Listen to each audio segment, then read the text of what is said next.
Manhwa ini menceritakan tentang bumi yang dilanda bencana yang menyebabkan kembali ke zaman es. MC-nya yang bernama Han Feng, ditipu oleh wanita bernama Hyuna. Dia berpura-pura menyukai Han Feng, tapi ketika Han Feng termakan rayuan Hyuna, tiba-tiba ada seseorang yang menghantam kepala Han Feng sampai tergeletak, dan ternyata orang itu adalah pacarnya Hyuna. Karena Han Feng seorang MC, dia pun kembali ke waktu di mana dunia masih baik-baik saja, yaitu 2 minggu sebelum terjadi bencana es melanda dunia.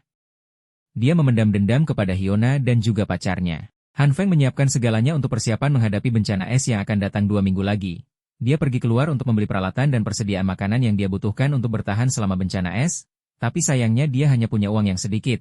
Karena dia orang yang tergolong pintar, dia pun mendownload semua aplikasi untuk meminjam uang. Setelah mendapatkan banyak pinjaman uang, dia membeli peralatan dan banyak stok makanan, termasuk memasang sistem keamanan tingkat tinggi. Di awal chapter, diperlihatkan seorang wanita yang mengetuk pintu sambil memanggil Han Feng.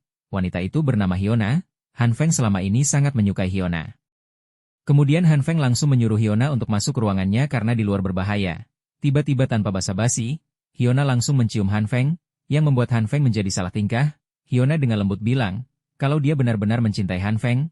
Hyuna yang semakin menggoda Han Feng, membuat Han Feng makin salah tingkah, karena termakan godaan Hyuna. Wajah Han Feng makin memerah. Hyuna menyuruh Han Feng untuk menutup mata, dan Han Feng pun menutup matanya. Tiba-tiba, ada seseorang yang menghantam kepala Han Feng, sampai dia tergeletak di lantai, dan ternyata orang itu adalah pacarnya Hyuna. Han Feng yang mulai kehilangan kesadarannya, dia masih bisa mendengar obrolan mereka yang sedang mengejek Han Feng orang yang bodoh. Han Feng perlahan mulai kehilangan kesadaran, tapi tiba-tiba, ada cahaya hangat yang mendekatinya. Dia mengira kalau itu adalah jalan menuju surga, tapi ketika dia mulai masuk ke cahaya itu, tiba-tiba Han Feng terbangun di kamar apartemennya. Dia terheran-heran dengan apa yang terjadi. Tapi setelah 30 menit, dia mulai sadar kalau dia kembali ke waktu sebelum terjadinya bencana es, lebih tepatnya 2 minggu sebelum kejadian. Tapi ada yang berbeda kali ini.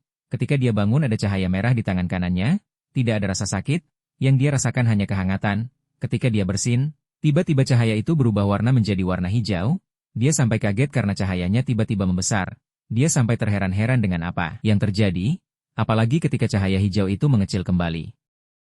Tiba-tiba dia merasa lelah. Dan sekarang dia merasa sangat lapar. Dia pun membuka kulkas, tapi tidak ada apa-apa di dalam kulkas. Dia pun melihat ada setoples kacang kedelai panggang. Dia pun duduk di sofa dan mulai memakan kacang panggang itu. Ketika dia mulai memakan kacang itu, menggunakan tangan kanan yang memancarkan cahaya hijau itu, tiba-tiba kacang itu tumbuh menjadi tanaman kacang kedelai.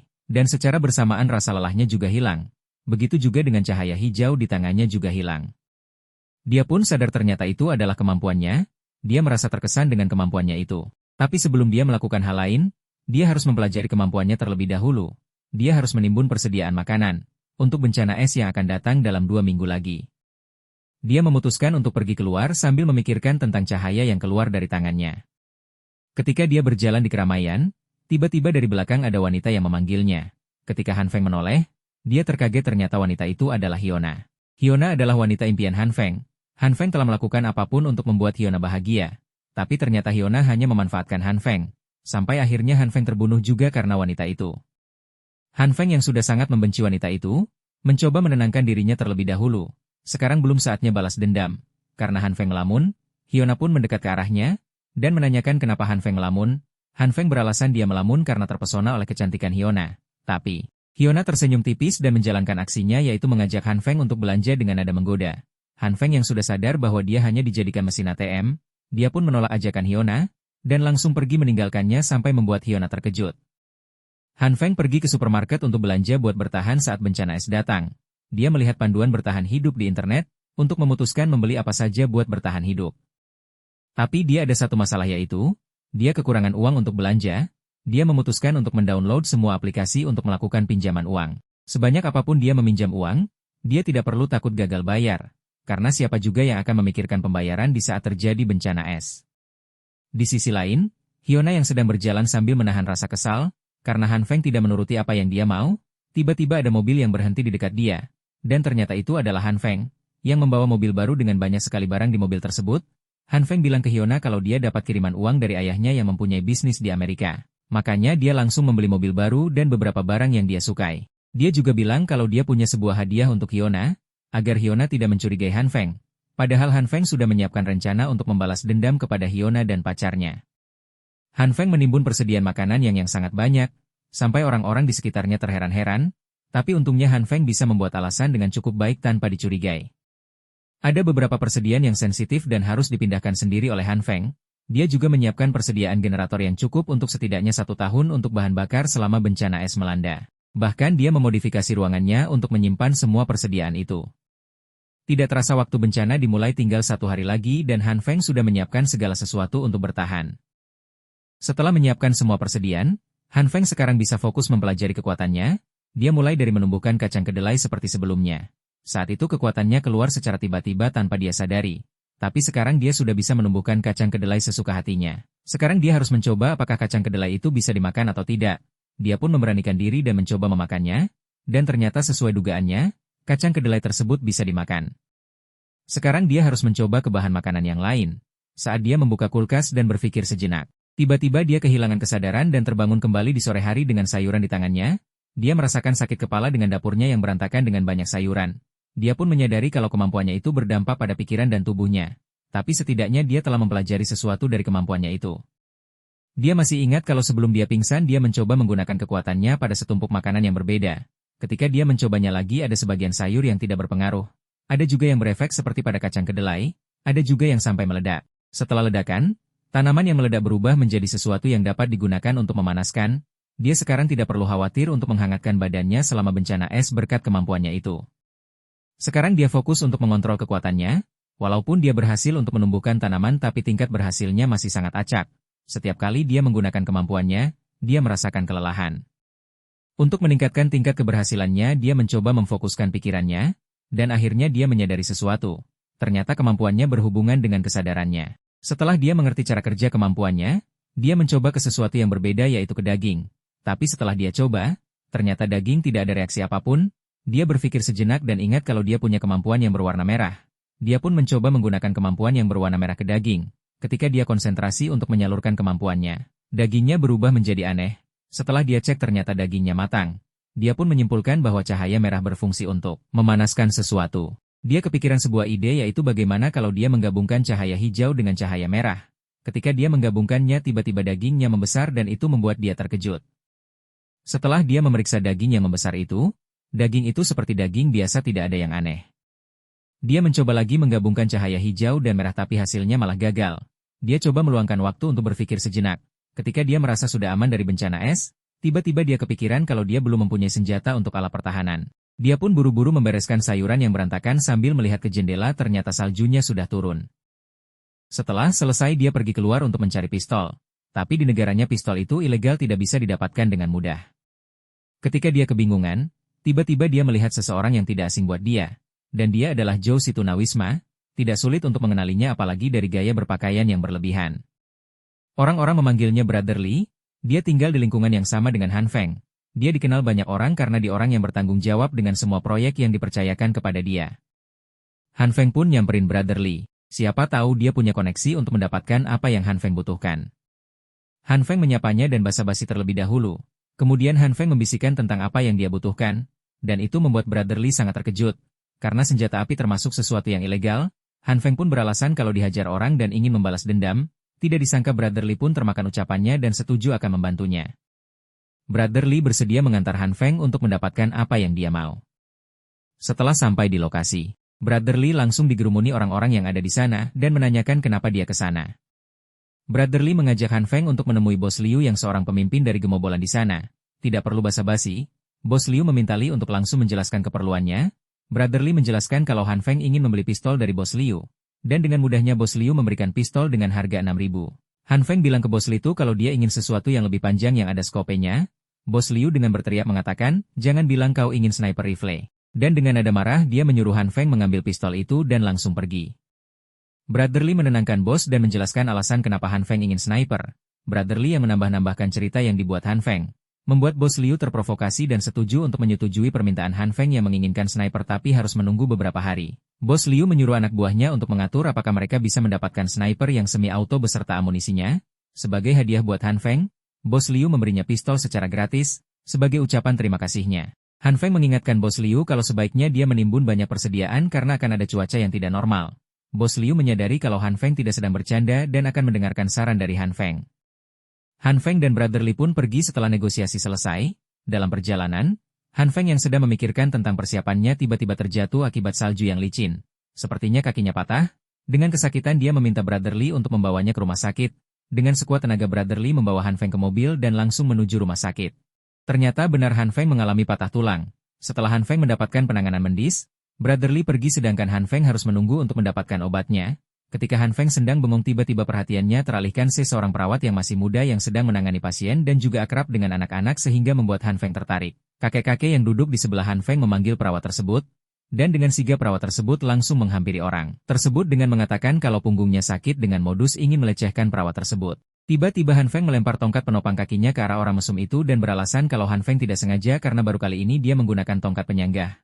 Ponsel orang itu yang terjatuh diambil oleh Han Feng dan tentu saja orang itu menjadi panik apalagi saat Han Feng memergokinya mengambil gambar perawat itu. Han Feng tidak mengembalikan ponselnya sambil mengancam orang itu. Seketika orang itu pun lari keluar dari rumah sakit. Han Feng menjelaskan ke perawat tentang apa yang dilakukan oleh orang mesum tadi.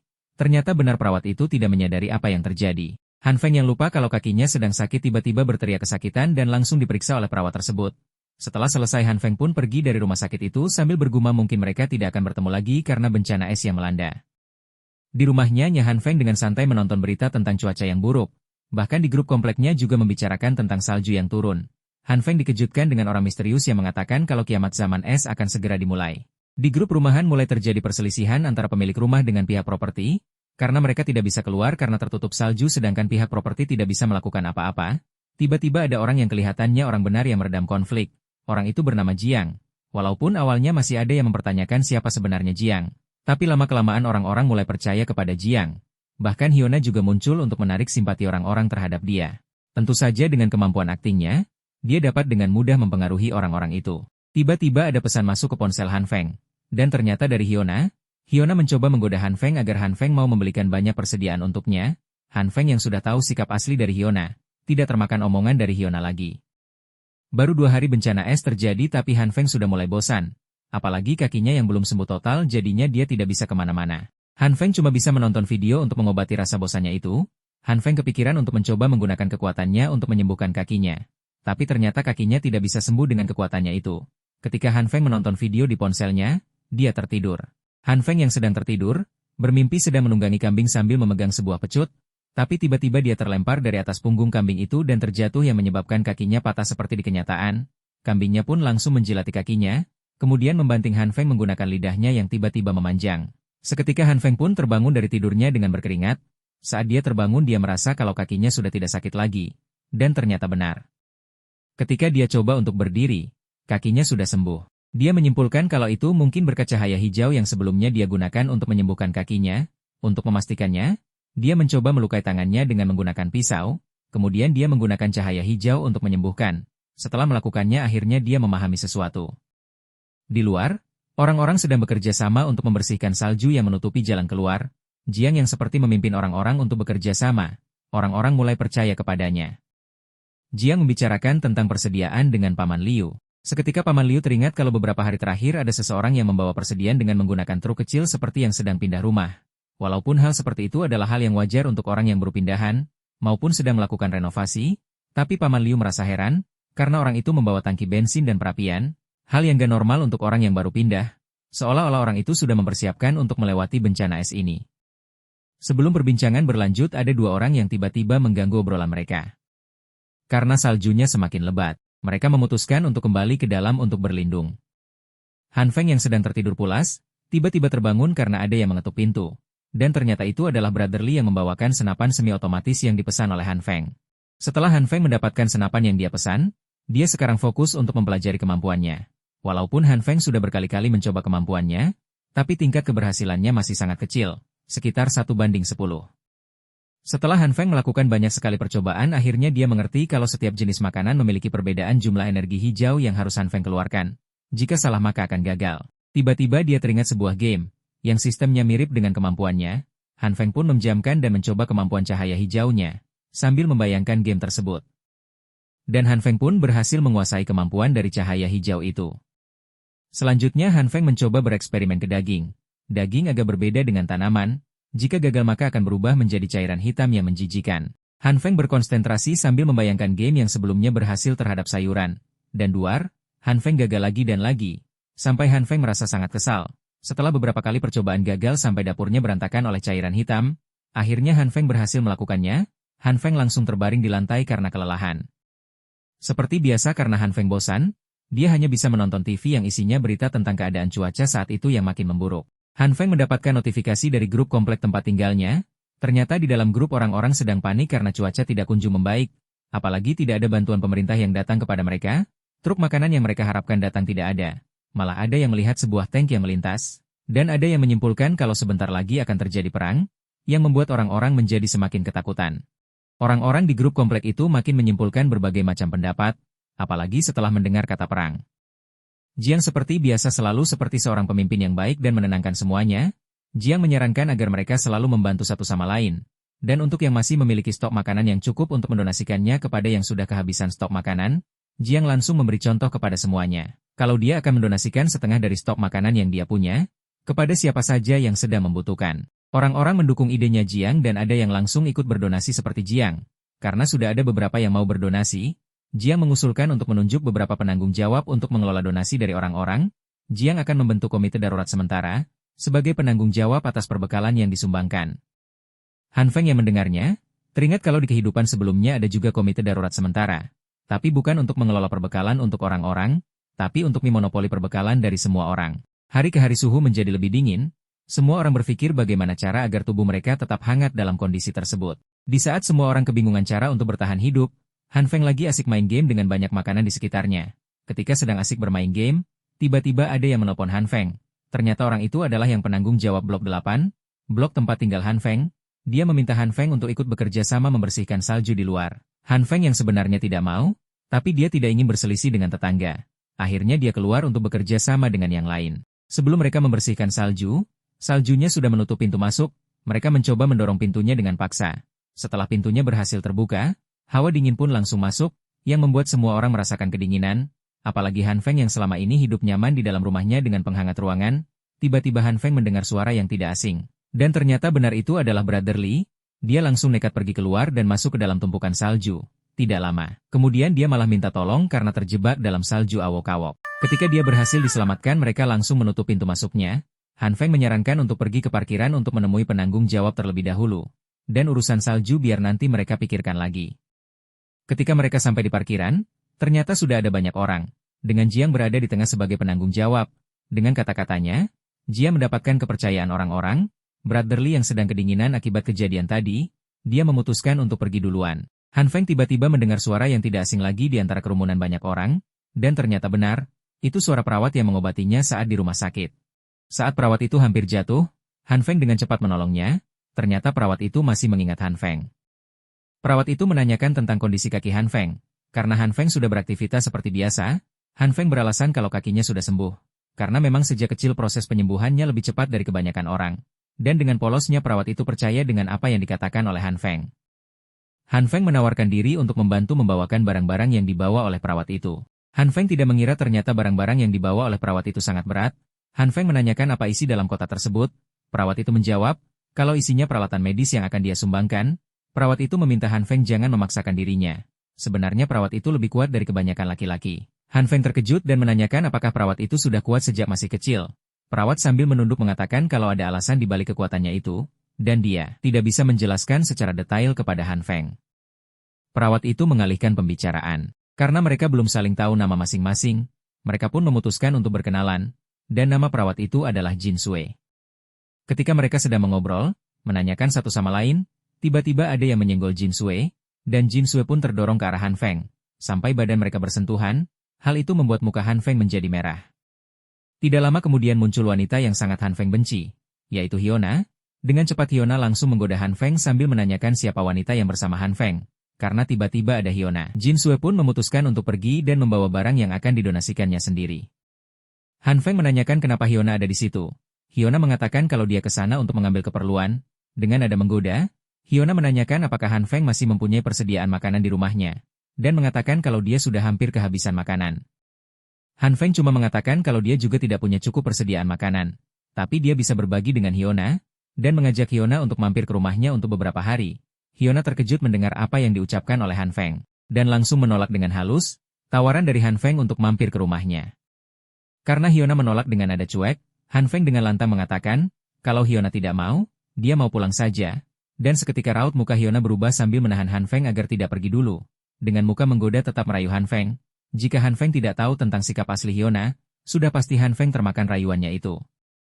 Han Feng terpikirkan, daripada dia mencari orang yang membunuhnya waktu itu, lebih baik membiarkan Hyuna membawa orang itu sendiri ke Han Feng, seperti sebelumnya.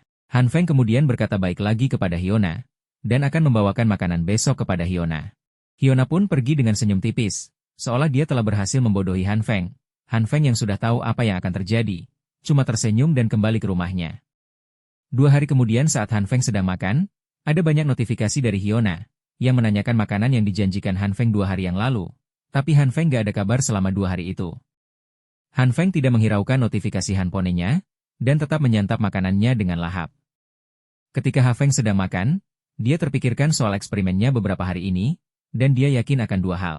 Yang pertama, daging tidak bisa diperbesar tanpa batas, dan yang kedua, daging juga bisa diproduksi tanpa batas seperti kacang kedelai. Di pagi hari, Han Feng seperti biasa menonton berita terbaru tentang perkembangan cuaca saat ini. Di berita itu mengatakan, di hari ke-19 ini cuaca makin memburuk, tapi Han Feng tahu sebenarnya kondisi lebih buruk dari apa yang disampaikan media. Tiba-tiba Han Feng terkejut karena ada suara ledakan dari luar. Dibarengi dengan adanya banyak helikopter, situasi di luar menyebabkan kepanikan para pemilik rumah di komplek tersebut. Di parkiran, mereka sedang saling bertukar barang dan persediaan makanan, tapi ada juga yang berselisih. Setelah Jiang datang dengan senyum berkata, akan membagikan persediaan yang diperlukan secara gratis. Han Feng terpaksa harus keluar dari rumah, untuk mengumpulkan informasi. Dia ingat kalau di kehidupan sebelumnya, akan ada pemberontakan di daerah itu, tapi sejauh ini tidak ada tanda-tanda akan terjadinya kekacauan. Orang-orang komite darurat, terlihat menjalankan tanggung jawabnya dengan baik dan tidak ada yang salah. Ada juga orang yang merasa dirugikan karena, sebelumnya dia mendonasikan banyak makanan, tapi yang dia dapat cuma dapat sedikit. Sambil tersenyum, Jia menjelaskan baik-baik orang itu, dan orang-orang di belakang orang itu juga mendukung apa yang Jiang lakukan. Ketika Han Feng mengamati apa yang terjadi, tiba-tiba ada Brotherly yang menyapa Han Feng. Kondisi badan Brotherly sekarang sedang tidak baik, karena dia hanya bisa menahan rasa lapar dan hanya mengandalkan air untuk dikonsumsi. Brotherly sudah tidak punya makanan, karena persediaan makanannya sudah dia donasikan kepada komite. Tapi makanan yang diberikan oleh komite terlalu sedikit. Han Feng meminta Brotherly untuk membantunya mengumpulkan informasi dengan imbalan makanan untuk Brotherly. Bro Harley sangat senang sampai menangis dengan apa yang dia dengar dari Han Feng. Dia pun menyetujuinya. Sekarang Han Feng tidak perlu keluar untuk mendapatkan informasi. Dia hanya perlu diam di rumah dan menunggu informasi terbaru dari Brotherly. Ketika Han Feng berjalan, tiba-tiba ada yang memanggil Han Feng, dan ternyata orang itu adalah Hyuna. Hyuna menghampiri Han Feng dan langsung menamparnya. Hyuna dengan marah menanyakan kenapa Han Feng tidak membalas pesannya. Han Feng membohongi Hyuna lagi. Dia mengatakan situasinya memburuk, persediaan makanannya ada yang mencuri. Hyuna dengan nada lembut menanyakan apakah Han Feng masih mempunyai persediaan atau tidak. Han Feng menjawab kalau masih ada sedikit. Hyuna dengan tidak tahu malu meminta Han Feng untuk bersedia membagi makanan dengannya. Han Feng dengan senyum palsunya mengatakan kalau dia bersedia berbagi makanan dengan Hyuna. Dan nanti malam Han Feng akan mengirim Hyuna pesan saat makanannya sudah selesai dikemas. Di malam hari Hyuna masih belum mendapatkan pesan dari Han Feng. Walaupun Hyuna sudah mencoba mengirim pesan kepada Han Feng tidak membalas satu pesan pun dari Hyuna. Hyuna yang tidak kunjung mendapatkan pesan balasan dari Han Feng, memutuskan untuk langsung mendatangi rumah Han Feng. Karena lift yang sudah rusak karena cuaca yang ekstrim, Hyuna mau tidak mau harus menggunakan tangga. Hyuna dengan susah payah menaiki anak tangga, tiba-tiba ada sesuatu yang jatuh ke arahnya. Dan ternyata yang menjatuhkannya adalah Han Feng. Han Feng meminta maaf kepada Hyuna dan beralasan. Saat Han Feng membaca pesan dari Hyuna, dia langsung berlari membawa persediaan ke bawah, dan tidak sengaja menjatuhkan tepungnya. Han Feng langsung memberikan persediaan yang dia bawa buat Hyuna. Makanan yang dibawa Han Feng ternyata sudah berjamur dan juga kotor. Tapi Hyuna tetap mengambil makanan tersebut, karena memang dia sudah tidak punya pilihan lain. Saat Han Feng mau pulang, tiba-tiba dia merasa ada sedang mengamatinya. Han Feng bersembunyi menunggu orang itu muncul. Ketika orang itu muncul, dengan cepat Han Feng menangkap dan siap menghajarnya. Tapi ternyata orang itu adalah seorang wanita yang masih belum dewasa. Han Feng menanyakan kenapa wanita itu mengikuti Han Feng. Tapi wanita itu hanya diam saja. Walaupun sudah Han Feng ancam akan merobek pakaian wanita itu, tapi wanita itu hanya diam saja tidak berbicara dan tidak melawan. Karena wanita itu cuma diam saja, Han Feng pun memutuskan untuk melepaskannya dan menyuruh wanita itu pulang. Begitu juga dengan Han Feng yang akan meninggalkan wanita itu, tapi ketika Han Feng hendak pergi, wanita menahan Han Feng agar tidak meninggalkannya, dengan isyarat, wanita itu meminta Han Feng untuk ikut dengannya. Han Feng dibawa ke rumah wanita itu. Ketika sudah di dalam rumah wanita itu, Han Feng sangat terkejut dengan apa yang dilihatnya di dalam. Ada banyak sekali persediaan tapi sangat berantakan. Han Feng menanyakan apakah wanita itu sudah tahu akan ada bencana es yang akan melanda. Wanita itu menjawab, dia tahu karena hasil perhitungannya. Wanita itu juga menunjukkan kalau dia ternyata orang misterius yang mengatakan kiamat zaman es di grup pemilik rumah. Wanita itu juga menunjukkan rekaman CCTV saat Han Feng memasok persediaan sebelum bencana es melanda. Ketika Han Feng sedang fokus melihat-lihat, tiba-tiba wanita itu dengan cueknya membuka baju luarnya. Han Feng pun langsung menyuruh wanita itu untuk memakai pakaiannya kembali. Sebelum mereka duduk di sofa dan mengobrol lebih banyak, Han Feng akhirnya tahu kalau wanita itu mengetahui kalau Han Feng menimbun banyak persediaan dan akhirnya memutuskan untuk memata-matai Han Feng. Wanita itu meminta Han Feng untuk mengajarinya cara menggunakan generator. Han Feng pun mengajari wanita itu cara menggunakan generator. Tapi Han Feng bukan hanya mengajarinya cara menggunakan generator. Tapi Han Feng juga mengajari wanita itu cara menyimpan makanan dengan benar. Han Feng juga mengajari wanita itu memasak. Setelah memasak mereka berdua mulai makan, Han Feng tetap membantu wanita itu walaupun sambil menahan kesal. Apalagi saat wanita itu ketiduran saat sedang makan. Setelah wanita itu tertidur, akhirnya Han Feng bisa meninggalkannya dan memutuskan untuk pulang. Keesokan harinya, wanita itu datang menemui Han Feng sambil membawa banyak sekali persediaan. Wanita itu meminta Han Feng untuk mengajarinya lagi. Wanita memang pintar tapi, dia kekurangan pengetahuan umum, seperti memasak, bersih-bersih, dan berkomunikasi. Di dalam basement, terjadi kerusuhan karena rebutan persediaan makanan. Bahkan ada yang tidak segan untuk membunuh sesama temannya. Untuk meredam pertikaian, Jiang menggunakan alat pengganggu pendengaran, yang membuat semua orang berhenti berkelahi. Jiang dengan lantang menasehati orang-orang itu. Awalnya orang-orang tidak mau mendengarkan perkataan Jiang. Tapi Jiang malah mengalihkan permasalahan kepada orang-orang yang masih mempunyai persediaan. Jiang juga menghasut mereka semua, untuk merampas persediaan dari orang-orang yang masih mempunyai stok makanan. Orang-orang pun termakan hasutan Jiang dan akan mulai merampas makanan milik orang kaya. Mendatangi rumah mereka satu persatu dan mencongkel kuncinya. Bradley yang mendengar hal itu, buru-buru menghubungi Han Feng, dan menjelaskan apa yang sedang terjadi di basement bawah. Han Feng yang mendengar hal tersebut, seketika terkejut, akan sangat berbahaya jika mereka tahu kalau Han Feng mempunyai banyak sekali makanan di dalam rumahnya. Bisa-bisa Han Feng dibunuh oleh tetangganya sendiri.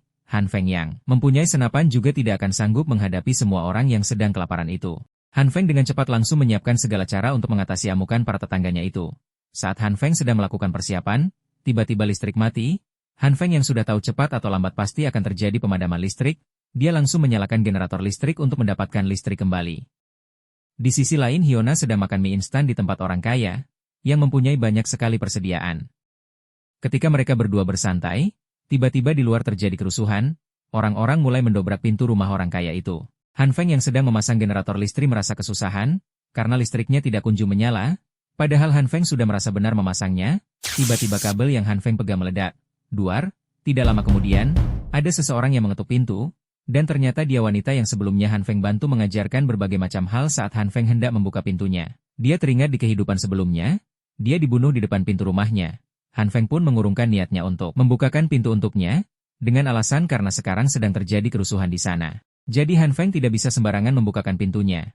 Han Feng menyuruhnya untuk pulang dan mengunci pintu. Tapi dia hanya diam di depan pintu rumah Han Feng. Dengan menahan rasa dingin, tiba-tiba, terdengar suara orang-orang yang sudah mulai mendekat, dan orang-orang itu adalah orang yang mau merampas persediaan milik orang lain. Dengan cepat Han Feng menarik wanita itu masuk ke dalam rumahnya, dan membuat wanita itu diam dulu. Akan sangat berbahaya jika wanita itu berteriak. Mereka diam tidak bergerak, menunggu orang-orang itu pergi. Orang-orang itu mencoba mendobrak pintu rumah Han Feng. Untungnya Han Feng sudah mempertimbangkan hal itu sebelumnya. Jadi Han Feng memperkuat pintu rumahnya. Bahkan gagang pintunya saja tidak rusak saat dihantam oleh linggis. Setelah orang-orang itu pergi, Han Feng melanjutkan pemasangan pertahanan listrik di pintu rumahnya. Han Feng yang sebelumnya tidak mengerti cara memasang listrik, sekarang dia sudah bisa memasangnya. Berkat bantuan wanita itu mengeluarkan barang bawaannya menamai dirinya Raja Kegelapan, dan akan tinggal bersama dengan Han Feng. Mendengar hal itu Han Feng terkejut, dan berteriak menyutuh si Raja Kegelapan untuk pulang ke rumahnya. Saat Han Feng mau menghampiri si Raja Kegelapan, kakinya terlilit kabel dan terjatuh. Saat terjatuh, secara tidak sengaja, dia mengaktifkan kemampuan barunya, yaitu cahaya berwarna ungu, yang menyebabkan meja di depannya menjadi lunak seperti kertas, bahkan perkakasnya yang terbuat dari besi dan baja juga menjadi lembek. Saat Han Feng sadar ada orang yang tahu ternyata Han Feng mempunyai kekuatan, dia sangat terkejut dan bingung harus bagaimana. Saat si Raja Iblis melihat kekuatan Han Feng, dia mengatakan, ternyata Han Feng juga seorang utusan dari Evil King. Han Feng memanfaatkan hayalan si Raja Iblis, dan mengiyakan hal tersebut. Kemudian si Raja Iblis berkata, Kalau sesama utusan harus bekerja sama dan saling membantu, termasuk mereka juga harus berbagi apartemen. Sebelum Han Feng menyetujui hal tersebut, si Raja Iblis langsung meninggalkan apartemen Han Feng. Akhirnya Han Feng bisa sendirian, dan dia segera mempelajari kemampuan barunya itu. Dia mengingat-ingat perasaan saat munculnya cahaya ungu itu. Dan boom, cahaya ungu keluar dari tangannya. Han Feng mencoba kekuatannya pada sebuah benda keras. Benda-benda itu dengan mudah berubah menjadi lembek seperti meja sebelumnya. Han Feng terpikirkan, apa yang akan terjadi jika dia menggabungkan cahaya ungu dan hijau pada sebuah benda? Dan boom, pisau yang sebelumnya sudah lembek, kembali keras seperti semula. Han Feng sekarang menyadari kemampuan cahaya ungu adalah mengatur tingkat kekerasan suatu benda. Di sisi lain, ada dua orang yang mencurigakan sedang merencanakan sesuatu. Mereka menyadari ada yang aneh dengan temboknya. Seperti menggeliat, tiba-tiba, tembok itu seperti akan menyerang mereka, yang membuat kedua orang itu lari ketakutan. Dan ternyata itu adalah ulah Han Feng yang sedang belajar menggunakan kemampuan barunya pada tembok. Di lantai bawah basement, orang-orang sedang mengumpulkan persediaan yang tersisa. Ada salah satu orang yang menyerahkan persediaan, seolah dia hanya mendapatkan sedikit dari para pemilik apartemen di sana. Sebutlah si paman. Tiba-tiba ada seseorang yang meringkus si paman. Sebutlah orang itu si abang. Si abang merasa kalau si paman berbohong dan menyembunyikan sisa makanan. Si abang memaksa si paman agar mau mengaku. Saat di abang mau memukul si paman, dia dihentikan oleh Jiang.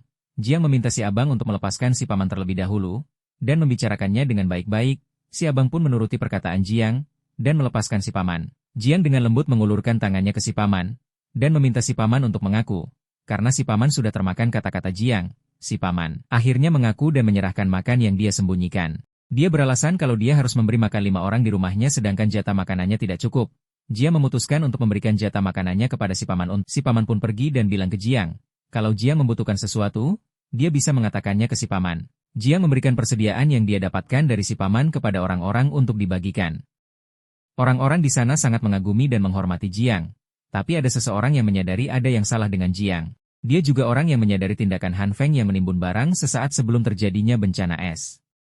Di sisi lain, Han Feng yang sudah menguasai kemampuannya, dia memanfaatkan kemampuan itu untuk mengeraskan tembok, pintu, dan kaca. Dia juga mencoba menghantam kaca itu menggunakan palu. Bukan hanya tidak hancur, malahan tidak ada retakan pada kaca itu. Tiba-tiba ada yang mengetuk pintu rumahnya. Saat dilihat, ternyata itu adalah Hyuna. Dengan keahlian aktingnya, Hyuna mencoba untuk merayu Han Feng agar mau membiarkannya masuk. Han Feng yang sudah tahu. Pada kehidupan sebelumnya Hyuna datang dengan seseorang yang membunuh Han Feng. Han Feng langsung mengambil senapannya. Sebelum Han Feng mengambil senapan itu, Han Feng kepikiran sesuatu. Jika dia tidak bisa membunuh mereka berdua dalam sekali serang, maka Han Feng yang akan mati. Han Feng pun berpikir sejenak untuk menyusun sebuah rencana. Han Feng teringat, kalau pria itu pasti bersembunyi di titik buta, yaitu di belakang pintunya. Dia pun terpikirkan sebuah ide untuk menggunakan kemampuan barunya. Pada tembok di belakang pintu, Hyuna masih mencoba membujuk Han Feng. Tiba-tiba tembok di belakang pria itu menggeliat dan terlihat bentuk sebuah palu. Dan dua, palu itu menghantam muka si pria itu dengan sangat keras, sampai berdarah. Hyuna yang terkejut tidak menyadari apa yang terjadi. Saat Hyuna sedang lengah, tiba-tiba Han Feng muncul dan menyemprot Hyuna dengan alat pemadam api. Hyuna langsung berteriak, "Ah!" Hyuna yang terlihat sudah tidak berdaya. Melihat si pria yang sudah tepar, Hyuna yang teralihkan, tiba-tiba Han Feng menarik Hyuna, tapi Hyuna berhasil melepaskan diri kemudian pergi dengan cepat. Han Feng kehilangan kesempatan untuk membunuh Hyuna. Tapi pria itu masih ada di samping Han Feng. Saat pria itu berusaha berdiri, dengan cepat Han Feng menendang si pria itu sampai muntah. Sebelum Han Feng menendangnya lagi, pria itu meminta Han Feng untuk berhenti sebentar dan berkata, apakah Han Feng tidak tahu siapa ayahnya? Jika Han Feng menyentuhnya lagi dia bersumpah akan. Boom! Han Feng menghajar pria itu lagi sambil berkata, bagaimana kalau Han Feng menyentuhnya lagi? Han Feng tidak peduli siapa ayahnya. Yang jelas Han Feng akan terus menghajar orang itu. Pria itu berbicara lagi. Dia berkata, kalau dia tidak punya dendam kepadanya, kenapa Han Feng harus? Duar? Pria itu dihajar lagi oleh Han Feng sebelum dia selesai berbicara. Han Feng terus-menerus menghajar pria itu dengan sangat marah. Han Feng yang sudah termakan amarah mengambil tongkat pemukul yang digunakan pria itu untuk membunuh Han Feng. Di kehidupan sebelumnya, wajah pria itu sudah sangat hancur. Dan dia mencoba berbicara kembali, meminta alasan Han Feng. Sebelum selesai berbicara, Han Feng langsung menghantam wajah pria itu dengan tongkat pemukul, sampai akhirnya pria itu mati. Saat Han Feng hendak pergi, tiba-tiba si Raja Iblis ada di belakang Han Feng, dan bertanya kepada Han Feng, apakah dia butuh bantuan. Mereka berdua pun masuk ke dalam dan membahas hal yang barusan terjadi. Han Feng merasa sedikit takut oleh si Raja Iblis, karena dia tetap tenang walaupun sudah menyaksikan pembunuhan di depannya. Han Feng meminta si Raja Iblis agar pergi dari rumah Han Feng, dengan alasan, Orang-orang itu bisa saja kembali dan membalas dendam. Walaupun Han Feng sudah menjelaskan seberapa berbahayanya jika dia tinggal bersama Ha Feng. Tapi si Raja Iblis tetap mau tinggal bersama Han Feng dan menghiraukan semua perkataan Han Feng. Si Raja Iblis tidak banyak berbicara dan langsung pergi. Tapi Han Feng menahannya agar tidak lari dari pembicaraan serius itu. Si Raja Iblis menatap Han Feng dan menyuruh Han Feng masuk ke pintu itu. Saat pintunya dibuka, Han Feng terkejut dan tidak bisa berkata-kata. Di sisi lain, di basement bawah, orang-orang sedang mengantri untuk mendapatkan jatah makanan mereka. Termasuk Hyuna, dia sedang memikirkan apa yang terjadi kemarin saat si pria tiba-tiba pingsan. Hyuna menyadari kalau Han Feng memang memiliki banyak sekali persediaan untuk bertahan di tengah bencana es ini. Saat sedang berjalan tiba-tiba ada yang menyenggol Hyuna. Dan ternyata orang itu juga mengenali Hyuna. Di basement bawah, Hyuna disapa oleh seseorang. Pria itu berkata kalau di lobi blok 5 ada tungku pemanas dan menawarkan Hyuna untuk menghangatkan badan di sana. Hyuna menolak tawaran tersebut tapi orang tersebut tetap memaksa Hyuna untuk ikut dengannya. Hyuna yang sudah merasa tidak nyaman pun menyingkirkan tangan pria itu sambil berteriak kepadanya. Tapi pria itu malah menjadi semakin kurang ajar dan menggenggam tangan Hyuna dengan lebih keras. Hyuna yang sudah sangat kesal, menghajar pria itu sampai roti yang ada di tangan Hyuna hancur. Pria itu menjadi sangat marah dan berniat menghajar Hyuna. Tapi tiba-tiba ada seseorang yang menghentikan perbuatan pria itu, dengan menghajarnya sampai terpental jauh, dan ternyata yang membantunya adalah Jinsu. Jinsu yang baik hati, berkata kepada Hyuna kalau dia merasa tidak enak badan, bisa mencarinya sambil memberikan kartu namanya. Hyuna yang pernah bertemu dengan Jinsu, merasa malu dan dengan cepat memalingkan wajahnya, sambil menutup mukanya. Saat sedang lengah tiba-tiba Jinsu tangkap oleh pria itu, dan dengan amarah yang memuncak, pria itu berniat menghabisi Jinsu. Tapi tiba-tiba, dengan cepat dia ditarik oleh seseorang, dan dibanting dengan keras ke lantai. Ternyata orang yang membantu Jinsu adalah Brother Lee. Tidak lama datanglah Jiang untuk menyelesaikan masalah di sana. Pria itu mengadu kepada Jiang, kalau Hyuna berbohong tentang persediaannya dan bekerja sama dengan bocah kaya. Brother Lee yang kesal pun berniat menghajar pria itu lagi. Tapi sebelum Brother Lee menghajar pria itu, Jiang terlebih dahulu menarik baju pria itu dan memarahinya. Jiang pun menghampiri Jinsu dan mengancam pria itu, kalau dia melakukan hal itu lagi, Jiang yang akan bertindak kepada pria itu. Mendengar ucapan Jiang, pria itu hanya terdiam tidak melawan. Jiang dengan senyum mencoba menenangkan mereka atas apa yang terjadi barusan. Brother Lee yang tidak tertarik dengan mereka, memutuskan untuk pergi saja, daripada harus membuang-buang waktu bersama mereka. Namun Jinsu dengan sangat baik berkata kalau dia akan membantu orang-orang yang sedang sakit. Setelah selesai mengobrol dengan Jinsu, tiba-tiba Hyuna mendekati Jiang dan mencoba merayunya agar diizinkan masuk ke kelompok Jiang. Namun Jiang tidaklah bodoh untuk termakan rayuan Hyuna. Jiang bahkan berkata kalau Jiang hanya membutuhkan orang-orang yang dapat berguna, sedangkan Hyuna tidak bisa apa-apa. Jiang pun pergi meninggalkan Hyuna sendirian di sana. Hyuna yang tidak mau menyerah pun berkata, kalau Hyuna tahu tempat yang punya persediaan. Jiang seketika berhenti berjalan dan langsung berbalik ke arah Hyuna setelah mendengar hal tersebut. Di sisi lain, Han Feng yang terkejut kalau si Raja Iblis bisa menggunakan kemampuan untuk membuka sebuah portal dan mengambil barang melalui portal itu. Han Feng dengan semangat dan meminta barang yang dia inginkan, dan si Raja Iblis pun menggunakan kekuatannya untuk mengambil barang tersebut. Saat ditarik keluar, yang keluar hanya sebuah manekin. Han Feng yang merasa kecewa pun marah-marah karena itu sangat tidak sesuai dengan keinginannya. Sekarang rumah Han Feng menjadi sangat berantakan oleh barang-barang yang dikeluarkan dari dimensi lain oleh si Raja Iblis. Han Feng yang masih kebingungan dan terpukau dengan kemampuan si Raja Iblis, bertanya banyak hal tapi tidak dijawab satupun oleh si Raja Iblis. Setelah mengamati kemampuan si Raja Iblis, Han Feng ingin mencoba memasukkan kepala ke dalam portal tersebut untuk memudahkannya mencari barang yang dia inginkan. Han Feng pun langsung memasukkan badan bagian atasnya ke dalam portal. Setelah berhasil masuk ke dalam portal, Han Feng sangat terkejut, ternyata di dalam portal tersebut sangat besar sekali.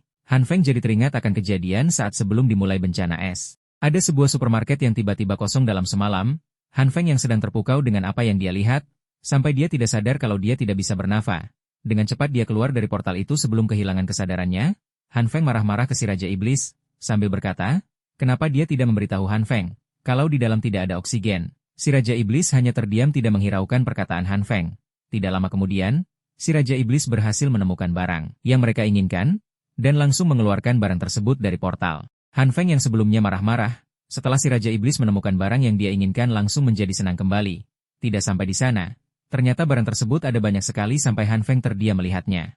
Di luar apartemen Han Feng, ada beberapa orang yang sedang menjelajahi daerah sana, atas perintah dari Jiang, untuk membuktikan perkataan dari Hyuna kalau ada yang menyimpan banyak persediaan di lantai sana.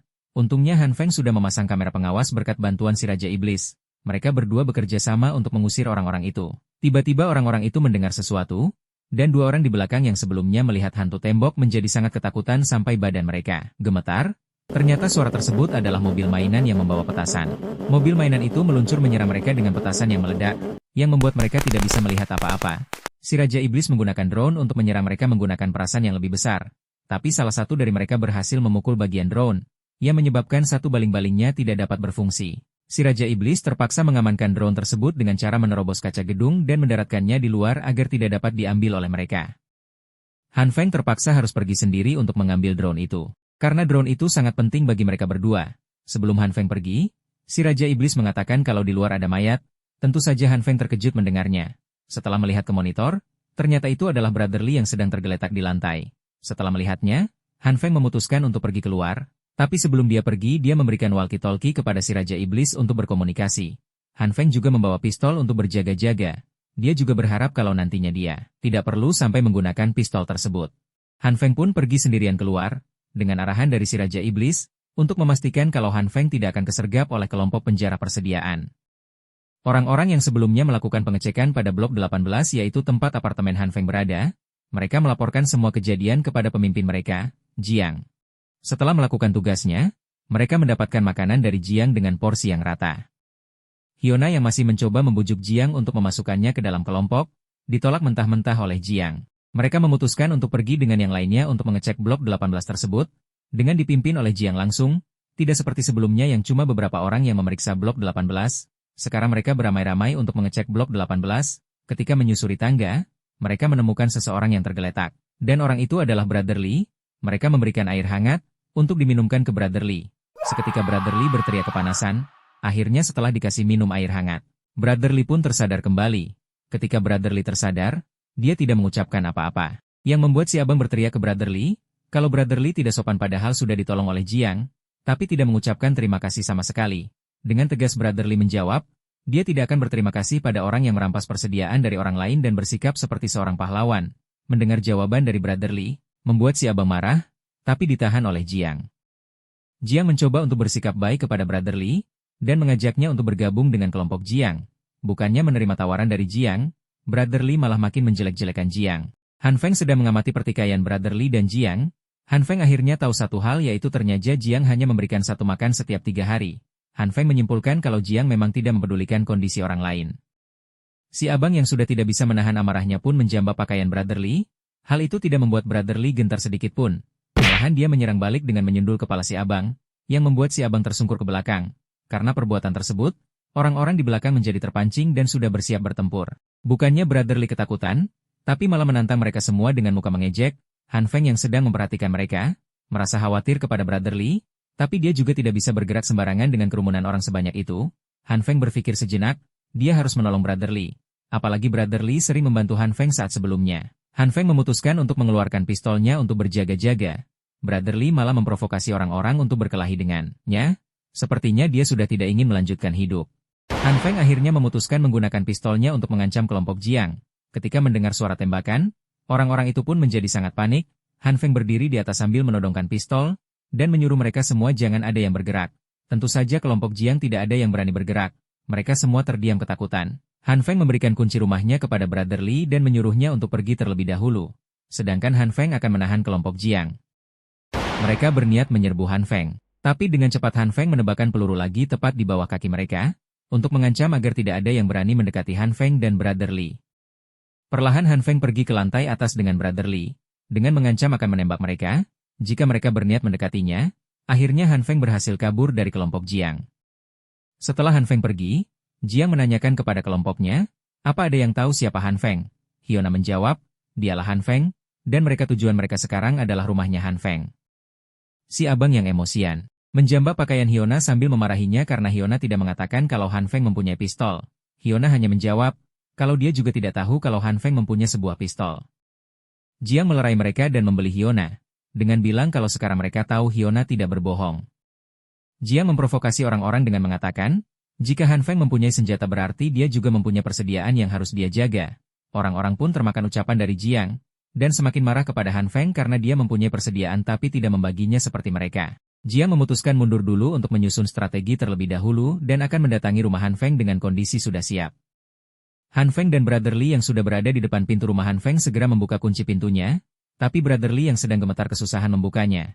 Saat Brother Li berhasil membuka pintunya, dia terkejut karena dia bisa merasakan kehangatan dari dalam rumah Han Feng.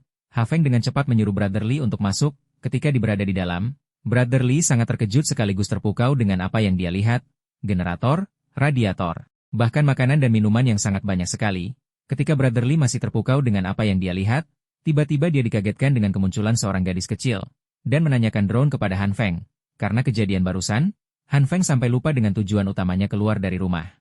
Han Feng menceritakan semua hal yang terjadi kepada Brother Li sambil menyediakan makan untuk Brother Li. Mendengar cerita dari Han Feng, Brother Li sangat kagum dengan semua usaha Han Feng sehingga dia bisa mengumpulkan semua persediaan ini. Tidak lupa, Brother Li mengucapkan terima kasih kepada Han Feng. Bahkan dia membungkukkan kepalanya kepada Han Feng. Han Feng mengatakan kalau dia juga sering membantu Han Feng, dan menyuruh Brother Li makan lagi. Mendengar perkataan Han Feng, Brother Li menjadi sangat terharu sampai menangis, karena Han Feng sangat baik kepadanya. Mereka pun melanjutkan obrolan sebelumnya, dan mereka sedang membicarakan apa yang dilakukan oleh Jiang. Jiang membentuk kelompok untuk merampas persediaan orang lain. Jika ada orang yang memutuskan untuk keluar dari kelompok, Jiang awalnya terlihat membiarkan mereka yang mau keluar, tapi ketika mereka lengah, Jiang mengutus orang-orangnya untuk menghabisi mereka yang keluar dari kelompok, untuk menghilangkan ancaman. Anak buah Jiang yang cukup berbahaya yaitu si kembar Jin Qinwu dan Jin Qinwen. Mereka berdua memiliki kecerdasan yang tinggi daripada orang lain. Tapi kelompok Jiang melakukan kesalahan dengan mencoba merampok orang yang berbahaya juga yaitu Li Zhenghao. Dia adalah seorang petinju yang telah menjuarai kejuaraan tinju kelas menengah. Walaupun kelompok Jiang sudah pernah gagal untuk merampok Li Zhenghao, tapi Jiang tidak mau mengakui kekalahannya, dan memutuskan untuk mengirim lebih banyak orang untuk merampok Li Zhenghao, tapi tidak ada dapat mengalahkannya. Setelah kejadian itu Li Zhenghao merekrut 2 orang untuk masuk ke kelompoknya, kedua orang itu juga cukup terkenal. Yang pertama yaitu Zheng Yangyu, yang dulunya penggemar berat Li Zhenghao, dia juga pernah mengikuti pertandingan tinju ilegal, dia menjadi terkenal berkat kecepatannya dalam bertarung. Yang kedua yaitu Zin Zongzai, dia juga penggemar berat Li Zhenghao. Dia memiliki kekuatan yang sangat besar, dikatakan badannya juga sangat besar. Dengan ketenarannya Li Zhenghao berhasil merekrut beberapa orang lagi, dan membuat kelompoknya semakin besar. Mereka juga sangat membenci kelompok Jiang. Jiang yang sudah kebingungan bagaimana cara menyingkirkan kelompok Li Zhenghao, memutuskan untuk merampok Han Feng terlebih dahulu, dan mengajak Brother Li untuk bergabung dengan mereka. Brother Li menceritakan semuanya kepada Han Feng. Sebelum dia pingsan dia berencana untuk melaporkan semuanya kepada Han Feng. Saat mereka sedang mengobrol, tiba-tiba ada suara di depan pintu. Si Raja Iblis menunjukkan apa yang sedang terjadi di luar lewat kamera pengawas, dan ternyata itu adalah ulah kelompok Jiang, yang sedang berusaha mendobrak pintu rumah Han Feng. Han Feng berniat menyetru mereka. Brother Li yang mendengarnya sangat terkejut, tapi dihentikan oleh si Raja Iblis. Si Raja Iblis mencium bau sulfur, dan tiba-tiba terjadi sebuah ledakan yang membuat mereka bertiga sangat terkejut, sampai rumah Han Feng bergoncang dengan cukup keras. Dilihat dari kamera pengawas, mereka memang berniat menghancurkan pintu dengan sebuah bom. Ketika Han Feng melihatnya, dia menyadari kalau ini semua karena Hyona yang membawa Jiang ke tempatnya. Han Feng menyuruh si Raja Iblis dan Brother Li untuk menjauh dari pintu, karena Han Feng akan mulai menyetrum orang-orang di luar. Saat Han Feng mulai mengalirkan tegangan listrik, terdengar suara teriakan kesakitan dari luar. Salah satu dari anak buah Jiang sudah tumbang tersetrum oleh jebakan pintu yang dipasang oleh Han Feng. Setelah melihat itu, Jiang menyuruh si abang untuk meledakkan pintu dengan 2 bom sekaligus. Setelah bom dipasang, mereka meledakkan pintu dari kedua sisi. Ledakan pun terjadi. Ledakan itu membuat area di sekitar menjadi berantakan, tapi pintu rumah Han Feng sama sekali tidak hancur, hanya tembok di samping pintu saja yang sedikit retak. Mereka terheran-heran, karena pintu rumah Han Feng sangat kokoh, padahal bom yang mereka gunakan terbilang cukup kuat. Jiang memutuskan untuk mencoba menggunakan 3 bom sekaligus. Di dalam rumah, Han Feng dan Brother Li merasakan ledakan bom itu yang sangat keras. Sampai-sampai mereka harus menutup telinga mereka. Ketika mereka melihat ke arah pintu, ternyata temboknya sudah mulai retak. Akan sangat berbahaya jika temboknya sampai hancur. Untuk mengatasinya Han Feng mempunyai sebuah rencana, dan menyuruh Brother Li untuk membantunya menyingkirkan barang-barang yang menghalangi pintu. Brother Li yang mendengarnya tidak yakin bisa dengan cepat memindahkan semua barang itu. Si Raja Iblis yang menawarkan diri untuk menyingkirkan semua barang itu. Brother Li yang belum tahu tentang kemampuan mereka, dan malah menyuruh si Raja Iblis bersembunyi saja di bawah kasur. Tanpa basa-basi, si Raja Iblis langsung menggunakan kekuatannya untuk menyedot semua barang itu ke dalam dimensi lain. Brother Li yang melihatnya, seketika terkejut dengan apa yang dia lihat. Dalam sekejap semua barang itu sudah tidak tersisa. Setelah tidak ada yang menghalangi, Han Feng menggunakan kemampuan cahaya ungu miliknya. Han Feng mengombinasikan cahaya ungu dan cahaya hijau untuk memperbaiki retakan dan sekaligus memperkuat tembok. Brother Li yang melihat kemampuan mereka berdua, Menjadi terheran-heran dan bertanya-tanya tentang apa yang baru saja terjadi di depan matanya, si Raja Iblis menyuruh mereka berdua untuk merunduk dan bersiap, dan tiba-tiba ledakan terjadi lagi. Kali ini lebih keras dari sebelumnya. Han Feng sampai terkejut, karena dinding yang baru saja dia perbaiki dan diperkuat retak kembali. Si Raja Iblis memberitahu Han Feng, kalau Jiang mencoba meledakkan lantainya, Han Feng mempunyai sebuah rencana, dan menjelaskan kepada mereka berdua tentang rencananya. Di luar, Jiang yang sudah melakukan semua usahanya untuk membuka pintu rumah Han Feng. Akhirnya pintu yang super kokoh itu tumbang juga. Mereka semua dengan cepat langsung masuk ke dalam rumah Han Feng. Dengan hati-hati mereka memeriksa setiap sudut rumah Han Feng. Tapi mereka tidak menemukan apa-apa selain biji-bijian. Si abang yang emosian, langsung memarahi Hyuna, dan menyebutnya pembohong. Karena sudah membohongi mereka semua tentang suplai makanan yang melimpah itu, orang-orang yang masih menyusuri rumah Han Feng, dikejutkan oleh Brother Lee yang langsung menendang mereka. Sekarang mereka berhadap-hadapan. Han Feng dengan pistolnya menodongkan ke arah Jiang, tapi Jiang dilindungi oleh si abang dengan tameng bajanya. Han Feng menyuruh mereka semua untuk pergi dari rumahnya sambil mengancam dengan pistol. Jiang berkata kalau mereka di sini untuk keadilan.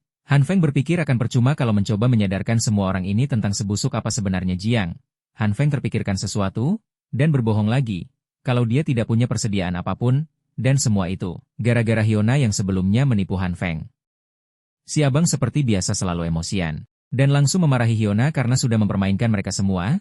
Jiang menenangkan semua orang dan menyuruh salah satu dari anak buahnya untuk mengecek ruangan tempat bersembunyi Han Feng sebelumnya, tapi dia tidak menemukan apapun selain sampah dan seorang gadis kecil. Si Raja Iblis langsung berakting, dia memeluk Han Feng sambil ketakutan berkata, kenapa mereka diserang? Jago juga nih bocil aktingnya. Orang-orang menjadi sangat marah kepada Hyuna, karena semua usaha mereka ternyata sia-sia, dan hanya menemukan sampah. Jiang menenangkan mereka dan menanyakan tentang kebenarannya kepada Hyuna. Hyuna yang semakin kesal karena sudah dipermainkan oleh Han Feng, langsung berlari dengan cepat ke arah Han Feng dan mengambil pistol milik Han Feng. Kemudian langsung menodongkannya ke arah Han Feng, dan bertanya di mana Han Feng menyembunyikan semua persediaannya. Han Feng dengan muka mengejek, berkata kalau semua persediaannya sudah habis karena kebodohannya. Menukar semua makanan itu dengan biji-bijian milik Hyuna. Hyuna semakin marah dan memaksa Han Feng untuk mengaku. Dengan cepat si abang dan rekannya menangkap Hyuna dan mengunci pergerakannya sambil memaki Hyuna.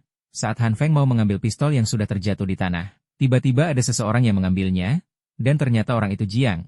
Si abang yang sudah sangat marah, berniat memukul Hyuna dengan tongkat bisbol. Dengan cepat Jiang menghentikan si abang, dan menjelaskan kalau itu bukan caranya menghukum seseorang. Jiang kemudian berbalik ke arah Han Feng dan memberikan pistol miliknya sambil meminta maaf atas apa yang sudah terjadi. Jiang juga menawarkan Han Feng untuk masuk ke dalam kelompoknya. Jiang pun pergi sambil berkata, kalau Han Feng tidak perlu menjawab sekarang, jika Han Feng sudah bersedia, Han Feng tinggal mendatangi Jiang, dan akan langsung diberikan persediaan makanan untuk Han Feng. Setelah kejadian itu, akhirnya mereka bertiga bisa istirahat, apalagi Han Feng sangat menikmati waktu istirahatnya tanpa harus memikirkan tim perampok makanan. Berkat kemampuan si Raja Iblis, mereka dapat dengan cepat menyembunyikan semua persediaan. Waktu itu, Han Feng meminta si Raja Iblis memindahkan semua persediaannya, dan menyuruh Brother Lee membuka jendela rumahnya, agar suhu di dalam rumah menjadi dingin. Han Feng menjelaskan, dia melakukan itu semua agar semua orang berpikir di rumah. Han Feng memang tidak pernah ada persediaan. Dan untungnya semua rencana Han Feng berjalan dengan baik. Sekarang Han Feng mempunyai tujuan lain, yaitu mengalahkan anggota komite, yaitu tim yang dipimpin oleh Jiang. Di basement bawah, tempat para anggota komite membagikan persediaan kepada semua orang, di sana Han Feng dan Brother Lee sedang menyelinap, untuk mencari tahu di mana para anggota komite menyembunyikan semua suplai yang sudah mereka kumpulkan. Berdasarkan informasi yang sudah didapat oleh Brother Lee, mereka kemungkinan besar menyembunyikan suplai di lantai 8 atau 7 di gedung ini. Setelah dirasa aman, mereka berdua dengan cepat menuju tempat persediaan berada, dengan membawa peralatan untuk bertarung yaitu tongkat pemukul, dan menghindari menggunakan pistol sebisa mungkin. Karena lantai itu lumayan luas, dan mereka berdua belum pernah ke sana sama sekali, jadi akan memakan waktu yang cukup lama untuk menyusuri seluruh area di sana. Untuk mempercepat pencarian, mereka memutuskan untuk berpencar saja. Han Feng dengan sangat hati-hati menyusuri tempat itu. Beberapa saat kemudian, Brother Lee menemukan ruangan yang mencurigakan. Saat Han Feng datang ke tempat itu, di depan pintu memang tertuliskan gudang. Tapi Han Feng tidak langsung percaya begitu saja. Han Feng mengecek pintu itu terlebih dahulu, sebelum dia putuskan untuk membukanya. Tapi Brother Lee malah akan langsung membuka pintu itu langsung, apalagi ketika kunci pintunya menggantung di lubang kunci. Han Feng dengan cepat menahannya, agar jangan gegabah. Han Feng menjelaskan kepada Brother Lee, kalau ada lilitan kawat di gagang pintu yang terhubung ke kunci itu, bisa jadi itu hanya jebakan. Kemungkinan tim komite memasang bom di pintu itu. Han Feng meminta Bot Harley agar tidak sembarang menyentuh benda yang ada di sana. Bisa saja itu adalah jebakan. Brother Li hanya bisa menuruti perkataan Han Feng tanpa berkomentar. Saat mereka mengobrol sambil menyusuri tempat itu, tiba-tiba keluar orang dari pintu di samping mereka. Mereka diam sejenak saat berhadap-hadapan, Han Feng dan Brother Li. Langsung melarikan diri secepat mungkin mereka berlari. Saat orang itu berniat memukul Brother Li dari belakang, dengan cepat Han Feng menahan pukulan itu dengan tangannya. Kemudian Brother Li menendang orang itu dengan sangat keras. Mereka berdua langsung melarikan diri lagi, tapi mereka sudah tidak bisa melarikan diri ke lantai bawah. Jadi mereka memutuskan untuk naik ke lantai atas yang sepertinya tidak ada orang. Mereka pun langsung menuju lantai 8 untuk bersembunyi sekaligus menyusuri tempat itu. Han Feng yang sedang menahan rasa sakit di tangannya, ditanya oleh Brother Li, kenapa tangannya itu? Han Feng merasa kalau tangannya itu patah. Saat mereka sedang mengobrol, pintu di belakang Han Feng mulai terbuka sedikit. Hal itu membuat Brother Li keheranan. Saat Brother Li akan memberitahu Han Feng, tiba-tiba ada yang menarik Han Feng ke dalam ruangan gelap itu. Han Feng yang ditarik dengan paksa ke ruangan itu terjatuh kesakitan. Pria itu menanyakan kenapa Han Feng bisa berada di sana. Han Feng menjawab, kalau dia sedang mengecek persediaan. Tanpa basa-basi pria itu langsung mengijak tangan Han Feng, yang membuat Han Feng berteriak kesakitan. Pria itu mengatakan kalau dia tidaklah bodoh. Dia tahu kalau Han Feng menghindari lantai 5 dan 6 untuk menghindari penjaga, yang berarti Han Feng mempunyai informasi tentang kelompok komite. Han Feng mengira kalau si pria itu membuntutinya, tapi saat melihat isi ruangan itu, Han Feng menyadari ternyata alasan kenapa lantai itu tidak ada penjaga, yaitu karena si pria berambut putih itu mengalahkan semua penjaganya. Di luar terdengar orang-orang yang tadi mengejar Han Feng.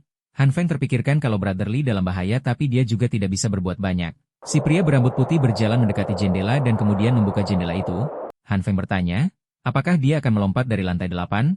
Pria itu menjelaskan kalau dia hanya melompat 4 lantai saja, karena saljunya sudah menumpuk sampai lantai 4. Seharusnya dengan tumpukan salju itu, dia bisa mendarat dengan aman. Han Feng tidak punya pilihan yang lebih baik. Daripada dia berhadapan dengan orang-orang itu, kemungkinan hidupnya akan lebih tinggi jika dia melompat keluar dari jendela. Saat orang-orang itu berhasil mendobrak pintu, dengan cepat Han Feng melompat keluar dari jendela. Dia juga menggunakan kemampuan dari cahaya ungu untuk mengatur tingkat kekerasan salju yang ada di bawah. Mereka berdua pun telah sampai di lantai 4 dengan selamat. Si pria berambut putih dengan cepat menghancurkan kaca jendela dari lantai 4 agar mereka bisa memasuki lantai itu.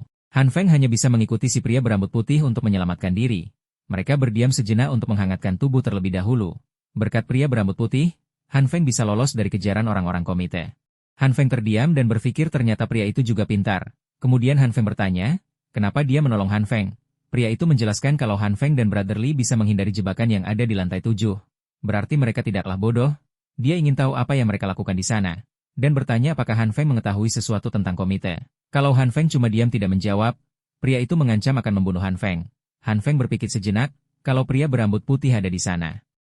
Ada dua kemungkinan. Yang pertama yaitu, si pria berambut putih berencana mencuri suplai makanan. Dan yang kedua yaitu, si pria berambut putih memang bermusuhan dengan komite. Sebelum menjawab pertanyaan dari si pria, Han Feng bertanya apakah si pria berambut putih punya masalah dengan kelompok komite. Si pria menjawab, bisa dibilang begitu, kalau bukan karena rahasia yang dimiliki oleh Jiang. Mendengar Jiang mempunyai rahasia, Han Feng dengan refleks berkata, hah, rahasia? Han Feng mengatakannya dengan lantang. Ternyata si pria itu hanya memancing Han Feng, karena respon Han Feng seperti itu. Berarti Han Feng tahu tentang Jiang dan mempunyai informasi tentang komite. Pria itu mengancam Han Feng untuk memberitahu semua informasi mengenai Jiang dan komite. Kalau Han Feng tidak mau menjawab, pria itu akan membunuh Han Feng di sana. Han Feng memutuskan untuk menceritakan semua yang terjadi antara dirinya dengan kelompok komite, tapi tentu saja ditambah dengan cerita bohong agar dapat memanipulasi si pria berambut putih itu. Bahkan Han Feng menunjukkan pistol miliknya, tapi pistol itu tidak cukup untuk mengalahkan kelompok komite. Han Feng juga menjelaskan, kalau sebelumnya kelompok komite adalah kelompok yang suka membantu orang-orang yang sedang kesusahan, tapi setelah mereka dipimpin oleh Jiang, mereka menjadi kelompok yang merampas persediaan dari orang lain. Han Feng menegaskan kalau mereka harus dikalahkan. Mendengar apa yang diucapkan oleh Han Feng, si pria mengatakan, kalau mereka ingin mengalahkan kelompok komite, mereka harus mencari bantuan dari orang lain. Setelah mengatakan itu, si pria berambut putih berjalan dan membuka pintu.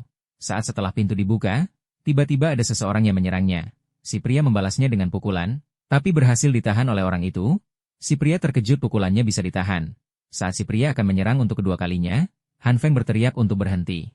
Ternyata orang itu adalah kenalan Han Feng, yaitu Suster Jin. Saat melihat Han Feng dengan kondisi tangan yang patah, dengan sigap Suster Jin langsung mengobati lengan Han Feng.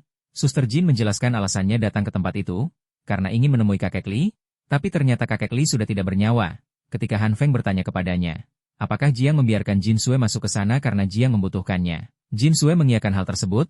Jin Sui juga tidak bisa menolaknya karena Jiang sudah memberikan persediaan yang cukup kepada Jin Sui. Jin Sui menjelaskan kalau Jiang mengusir orang-orang yang sudah tua, termasuk kakek Li. Han Feng teringat dengan informasi dari Brother Li, yaitu ada sebuah kelompok yang bermusuhan dengan kelompok Jiang. Han Feng menyimpulkan kalau Jiang sedang bersiap berperang dengan kelompok itu, makanya dia menyingkirkan orang yang sudah tidak bisa berperang dan malahan mungkin hanya membebaninya. Jika peperangan itu beneran akan terjadi, Han Feng harus berhasil mencuri persediaan mereka. Si pria berambut bertanya kepada Han Feng, apa yang akan dia lakukan setelah berhasil mencuri semua persediaan mereka? Han Feng menjelaskan kalau dia yakin setelah berhasil mencuri persediaan itu, dia dapat dengan mudah mengalahkan mereka semua jika mereka tidak memiliki persediaan. Setelah menanyakan itu, si pria rambut putih pergi meninggalkan mereka berdua. Tiba-tiba Jin Sui bertanya kepada Han Feng, apakah dia masih membutuhkan bantuannya? Han Feng menjawab, mungkin dia masih membutuhkan bantuan Jin Sui untuk sekarang.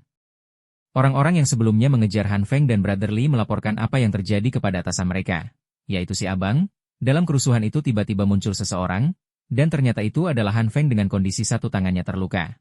Han Feng yang sudah menunjukkan diri di depan para anggota komite, dia langsung ditangkap dan dihajar habis-habisan oleh si abang.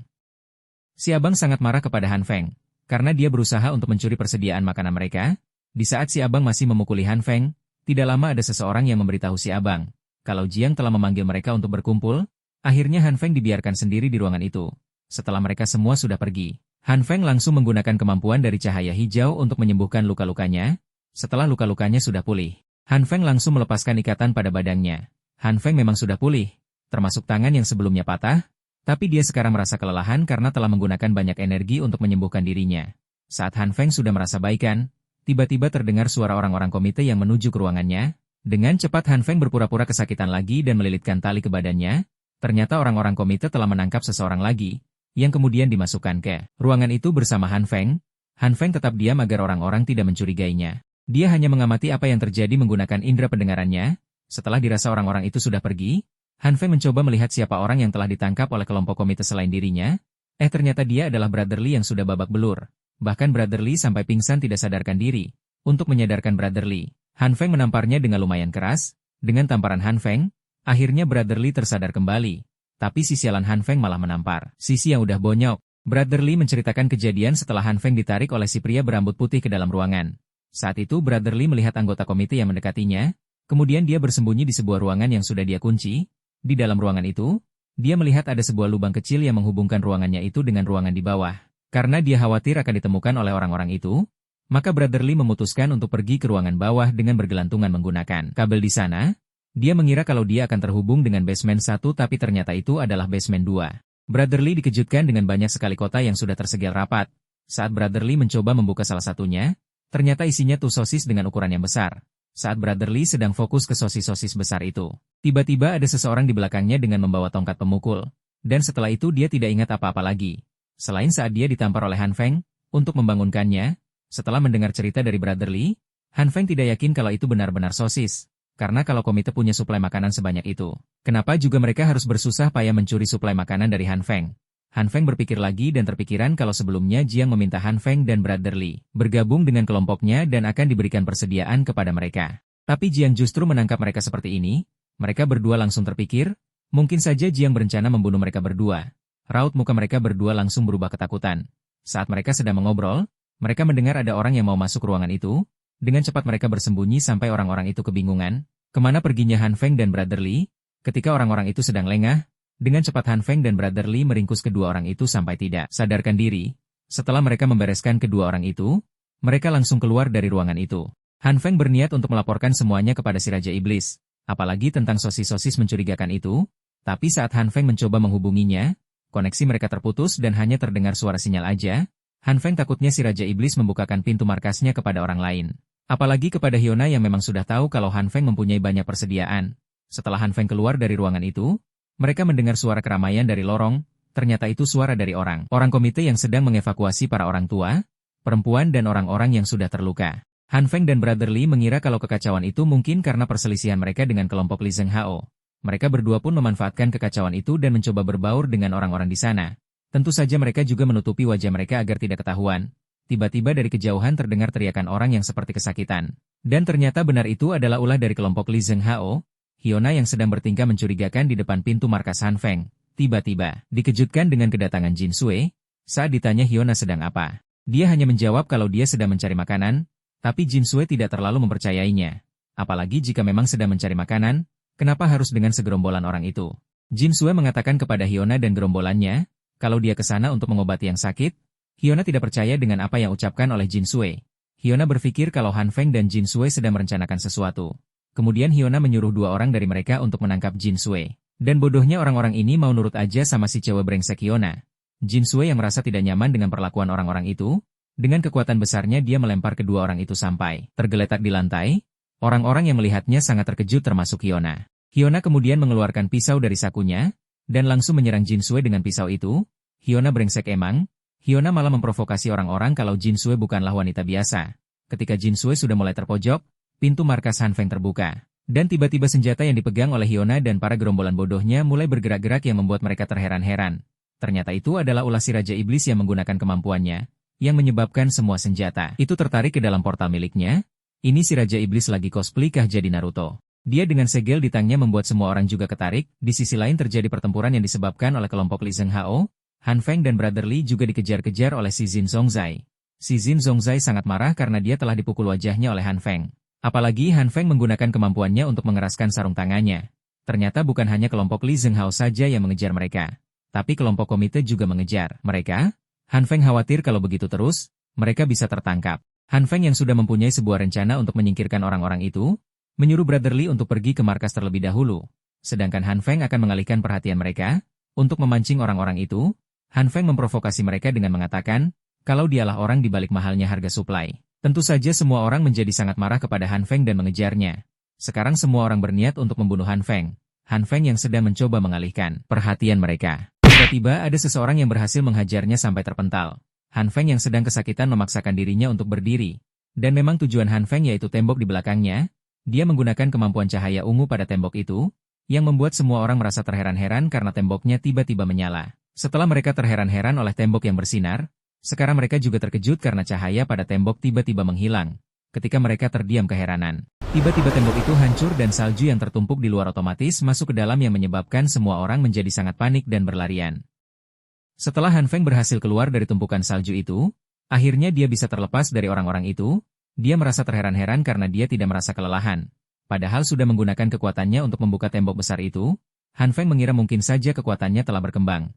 Saat Han Feng memikirkan hal itu, tiba-tiba ada si pria berambut putih yang langsung bertanya kenapa Han Feng melamun. Han Feng merasa terheran-heran kenapa tiba-tiba ada si pria berambut putih.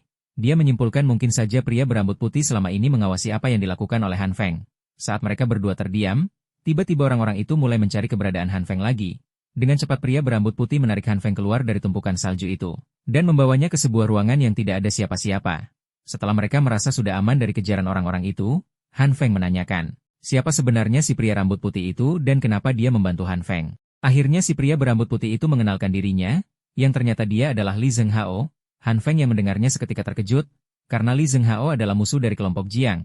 Li Zheng Hao ternyata berniat mengajak Han Feng untuk bekerja sama karena tujuan mereka berdua sama, yaitu mengalahkan kelompok komite yang dipimpin oleh Jiang. Han Feng merasa curiga kepada Li Zheng Hao, karena saat sebelumnya dia menolak tawaran Han Feng untuk bekerja sama, tapi sekarang tiba-tiba dia yang mengajak bekerja sama. Han Feng berpikir kalau bekerja sama dengannya kemungkinan mengalahkan kelompok Jiang jadi lebih tinggi, tapi di satu sisi, bisa saja Li Zheng Hao mengkhianatinya. Han Feng pun memutuskan untuk menyetujui kerja sama itu karena tujuan mereka sama. Di sisi lain, Jiang dan bawahannya sedang merencanakan sesuatu dengan kendaraan berat itu. Si abang nyamperin Jiang dan melaporkan kejadian di bawah, yaitu terjadi longsor salju karena tembok di bawah hancur yang menyebabkan suhu di bawah semakin rendah dan semua orang menjadi sangat panik. Kemudian di abang membisikkan kalau kedua orang itu telah menghilang. Jiang tidak menghiraukan keberadaan kedua orang itu, tapi ternyata Han Feng telah menyelinap ke sana dengan Li Zheng Hao. Han Feng sangat terkejut saat tahu ternyata kelompok Jiang mempunyai kendaraan militer. Saat mereka sedang membicarakan Jiang, tiba-tiba Li Zheng Hao menyerang mereka tanpa basa-basi. Li Zheng Hao menggunakan pistol untuk mengalihkan perhatian orang-orang itu. Saat semua orang sudah terlahirkan oleh suara pistol itu, dengan cepat Li Zheng Hao menyerang mereka. Satu persatu orang-orang itu ditumbangkan oleh Li Zheng Hao. Di saat perhatian mereka teralihkan oleh Li Zheng Hao, Jiang yang tidak ada yang menjaga langsung ditodong senjata oleh Han Feng. Si abang langsung panik karena Jiang sudah tertangkap, tapi Jiang menyuruhnya untuk tenang. Ternyata Jiang sudah tahu kalau Han Feng akan datang ke sana. Jiang sudah tahu rencana Han Feng karena dia sudah memasang pelacak pada pistol Han Feng. Ternyata saat terjadi kerusuhan di rumah Han Feng, Jiang memiliki kesempatan untuk memasang pelacak pada pistol yang dia kembalikan kepada Han Feng. Han Feng bahkan kebingungan bagaimana dia memasangnya dengan secepat itu sampai Han Feng tidak menyadarinya. Jiang mengajak Han Feng untuk bekerja sama, tapi tentu saja Han Feng langsung menolak tawarannya itu. Han Feng tidak mau dijadikan anak buah oleh Jiang. Setelah Han Feng menolak tawaran dari Jiang, tiba-tiba muncul seorang prajurit dengan perlengkapan khusus yang membuat Han Feng terkejut. Han Feng langsung memalingkan pandangannya dari Jiang dan fokus ke prajurit itu. Han Feng yang sudah terpojok langsung melarikan diri dari para prajurit itu, dan untungnya Li Zhenghao dengan cepat menarik Han Feng agar tidak tertembak. Han Feng yang sedang panik ketakutan bertanya-tanya kenapa Li Zhenghao diam saja di saat mereka dikejar oleh para prajurit itu. Li Zhenghao menyuruh Han Feng untuk tenang. Pasukan khusus itu hanya berjumlah 3 orang. Li Zhenghao akan mengalihkan perhatian mereka sedangkan Han Feng harus menyerang Jiang. Tentu saja Han Feng ragu akan rencana itu karena mereka memiliki perlengkapan khusus sedangkan Li Zhenghao hanya mengandalkan tangan kosong. Tanpa basa-basi seperti biasa Li Zhenghao langsung dengan cepat menyerang para pasukan khusus itu. Li Zhenghao bergerak dengan lincah untuk menghindari peluru para pasukan itu. Han Feng yang menyaksikan kemampuan bertarung Li Zhenghao menyadari kalau pria itu bukanlah orang biasa. Jiang dengan si abang berniat meninggalkan tempat itu secepat mungkin menggunakan kendaraan militer. Han Feng langsung menggunakan kemampuan cahaya ungu untuk mengubah struktur lantai di bawah mobil itu, yang menyebabkan mobil itu tidak dapat melaju. Jiang dan si abang merasa heran dengan apa yang terjadi pada mobil itu. Apalagi karena tiba-tiba mobil itu seperti tenggelam dalam lumpur. Han Feng yang sedang berada di belakang mobil itu dikejutkan oleh seseorang yang tiba-tiba melemparkan sebuah granat ke arahnya. Han Feng diam tidak bergerak saat granat mendekat ke arahnya. Ledakan pun terjadi. Han Feng terlempar oleh ledakan itu sampai Han Feng tidak sadarkan diri. Han Feng yang sedang tidak sadarkan diri, kembali memimpikan domba seperti sebelumnya. Di dalam mimpi, Han Feng dikejutkan oleh domba yang berukuran sangat besar dengan lidahnya yang sangat panjang. Domba itu kemudian melilit badan Han Feng menggunakan lidahnya. Kemudian lidah si domba itu mengeluarkan cahaya hijau yang dapat menyembuhkan luka. Tiba-tiba Han Feng tersadar dari pingsannya dengan matanya dipenuhi cahaya hijau. Si abang yang sedang fokus pada mobil militer itu, tiba-tiba dikejutkan oleh tangan yang berselimut cahaya merah yang muncul di sampingnya. Dan ternyata itu adalah Han Feng dengan kemampuan barunya. Si abang yang terkejut karena Han Feng tiba-tiba muncul dan melenyapkan mobil militer, langsung menodongkan pistol ke arah kepala Han Feng. Han Feng yang melihatnya bukannya melarikan diri atau menyerah, tapi malah diam saja dan dengan cepat langsung menggenggam pistol yang dipegang si abang. Melihat apa yang dilakukan oleh Han Feng membuat si abang sangat terkejut sambil ketakutan. Termasuk Jiang juga yang berada di dekat si abang. Apalagi saat cahaya merah itu mulai merambat ke badan si abang. Seketika pistol dan pakaian si abang lenyap. Bahkan mobil yang terbuat dari baja saja lenyap oleh cahaya merah itu. Jiang yang melihat hal tersebut langsung pergi keluar dari mobil itu. Si abang yang sudah kehilangan pakaiannya seketika merasakan dingin yang luar biasa bahkan badannya sampai menggigil kedinginan. Si abang satunya lagi atau kembaran si abang, yang melihat itu langsung berteriak kepada Han Feng. Dan langsung menyerang Han Feng dengan pipa besi di tangannya. Tapi dengan mudah ditahan oleh Han Feng dengan kemampuan cahaya merah itu, yang membuat pipa besi itu menjadi hancur juga. Jiang si pengecut memilih untuk melarikan diri dan meminta bantuan kepada yang lain. Han Feng menghampiri orang yang sedang berada di dalam mobil militer, dan bersiap menggunakan kekuatan cahaya ungu. Setelah Han Feng menyentuh mobil itu, Han Feng langsung menggunakan kekuatan cahaya ungu pada keseluruhan mobil itu, yang membuat mobil itu seperti meleleh. Dengan kekuatan cahaya ungu dapat membuat baja yang keras menjadi sangat lembut seperti mochi. Orang-orang yang di dalamnya sangat panik, karena kejadian aneh itu, yang membuat mereka tidak bisa keluar dari mobil itu. Tiba-tiba ada yang menembak Han Feng dan untungnya hanya menggores pipi Han Feng saja. Dengan cepat Han Feng langsung beralih ke cahaya hijau untuk menyembuhkan luka yang dia terima barusan. Setelah itu Han Feng langsung mengejar orang yang tadi menembaknya. Orang-orang itu berlari ketakutan seperti sedang dikejar setan. Saat Han Feng mengejar kedua orang itu, tiba-tiba pasukan khusus melindungi orang-orang itu dengan cara menembaki Han Feng. Li Zhenghao yang melihat Han Feng dari kejauhan merasa heran dengan apa yang sebenarnya akan dilakukan oleh Han Feng. Han Feng menggunakan kemampuan cahaya ungu untuk mengubah tekstur lantai yang dipijak oleh pasukan khusus itu. Hal itu berhasil membuat pasukan itu kesulitan bergerak. Saat pasukan itu lengah, dengan cepat Han Feng memegang senapan mereka dan langsung menghancurkannya. Kemudian Han Feng menggabungkan cahaya hijau dan ungu untuk membuat senjata untuk menyerang pasukan itu. Seketika kedua pasukan itu pun sudah tumbang. Tapi sekarang kondisi Han Feng menjadi kelelahan akibat terlalu sering menggunakan kekuatannya itu. Han Feng yang mulai kehilangan kesadaran melihat si abang yang berniat menyerangnya. Tapi Han Feng yang sudah kehabisan tenaga pun tergeletak di depan si abang. Si abang yang sudah sangat marah kepada Han Feng berniat langsung membunuh Han Feng saat itu juga. Tiba-tiba ada yang menghajar si abang saat sedang lengah sampai terpental, dan orang itu adalah Li Zhenghao. Li Zhenghao langsung mengangkat badan Han Feng dengan satu tangan saja. Asli kuat bener ini orang. Sampai bisa ngangkat si Han Feng cuma pakai satu tangan. Li Zhenghao memeriksa Han Feng apakah beneran tidak sadarkan diri. Ternyata Han Feng memang beneran sudah tidak sadarkan diri. Tiba-tiba terdengar suara banyak orang YG menuju ke arahnya. Dengan cepat Li Zhenghao pergi dari area sana. Ternyata benar itu adalah Jiang dengan bala bantuannya dengan sudah dilengkapi persenjataan. Saat Jiang datang, di sana sudah tidak ada Han Feng dan Li Zhenghao. Bahkan pasukan khusus aja sudah mati tergeletak. Si abang kembar sekarang sudah tidak ada dan hanya tersisa satu abang saja sekarang. Sekarang Jiang sudah tidak bisa banyak bertindak. Yang sebelumnya Jiang berencana memindahkan markasnya. Sekarang sudah gagal karena pasukan khusus sudah mati dan ada juga yang menghilang. Jiang pun memutuskan untuk meninggalkan tempat itu. Di sisi lain, Han Feng terbangun dari pingsannya dan langsung berteriak granat. Setelah tersadar, Han Feng kebingungan tidak ingat apa yang terjadi. Han Feng bertanya ke Li Zhanghao tentang apa yang terjadi pada dirinya yang sama sekali tidak terluka. Li Zhanghao hanya menjawab, kalau Han Feng saja tidak tahu apalagi dirinya. Yang jelas sekarang Li Zhanghao sudah tahu rencana Jiang. Ternyata Li Zhanghao mengetahui rencana Jiang dari pasukan khusus yang sebelumnya dia tangkap. Dia mengatakan kepada Han Feng, kalau dia juga ingin tahu apa rencana Jiang, tanya saja ke orang ini. Han Feng menanyakan tentang kesepakatan apa yang dilakukan oleh Jiang dengan para tentara. Ternyata Jiang melakukan kesepakatan pertukaran, yaitu menukarkan suplai makanan dengan senjata. Han Feng tidak mempercaya ucapan si pasukan khusus itu. Tanpa basa-basi Li Zhanghao langsung mematahkan jari tentara itu, yang membuat si tentara berteriak kesakitan. Apes banget itu tentara ketemu Li Zhanghao yang dengan kejam menyiksanya.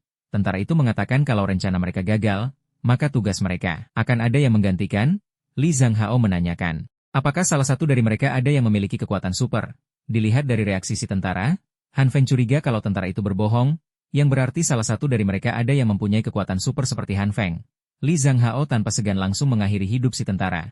Li Zhanghao menegaskan kalau jangan segan membunuh mereka. Mereka itu adalah musuh Han Feng dan Li Zhanghao. Setelah selesai, mereka berpisah di sana. Apalagi Han Feng harus melaporkan apa yang dia tahu kepada Brother Li dan si Raja Iblis.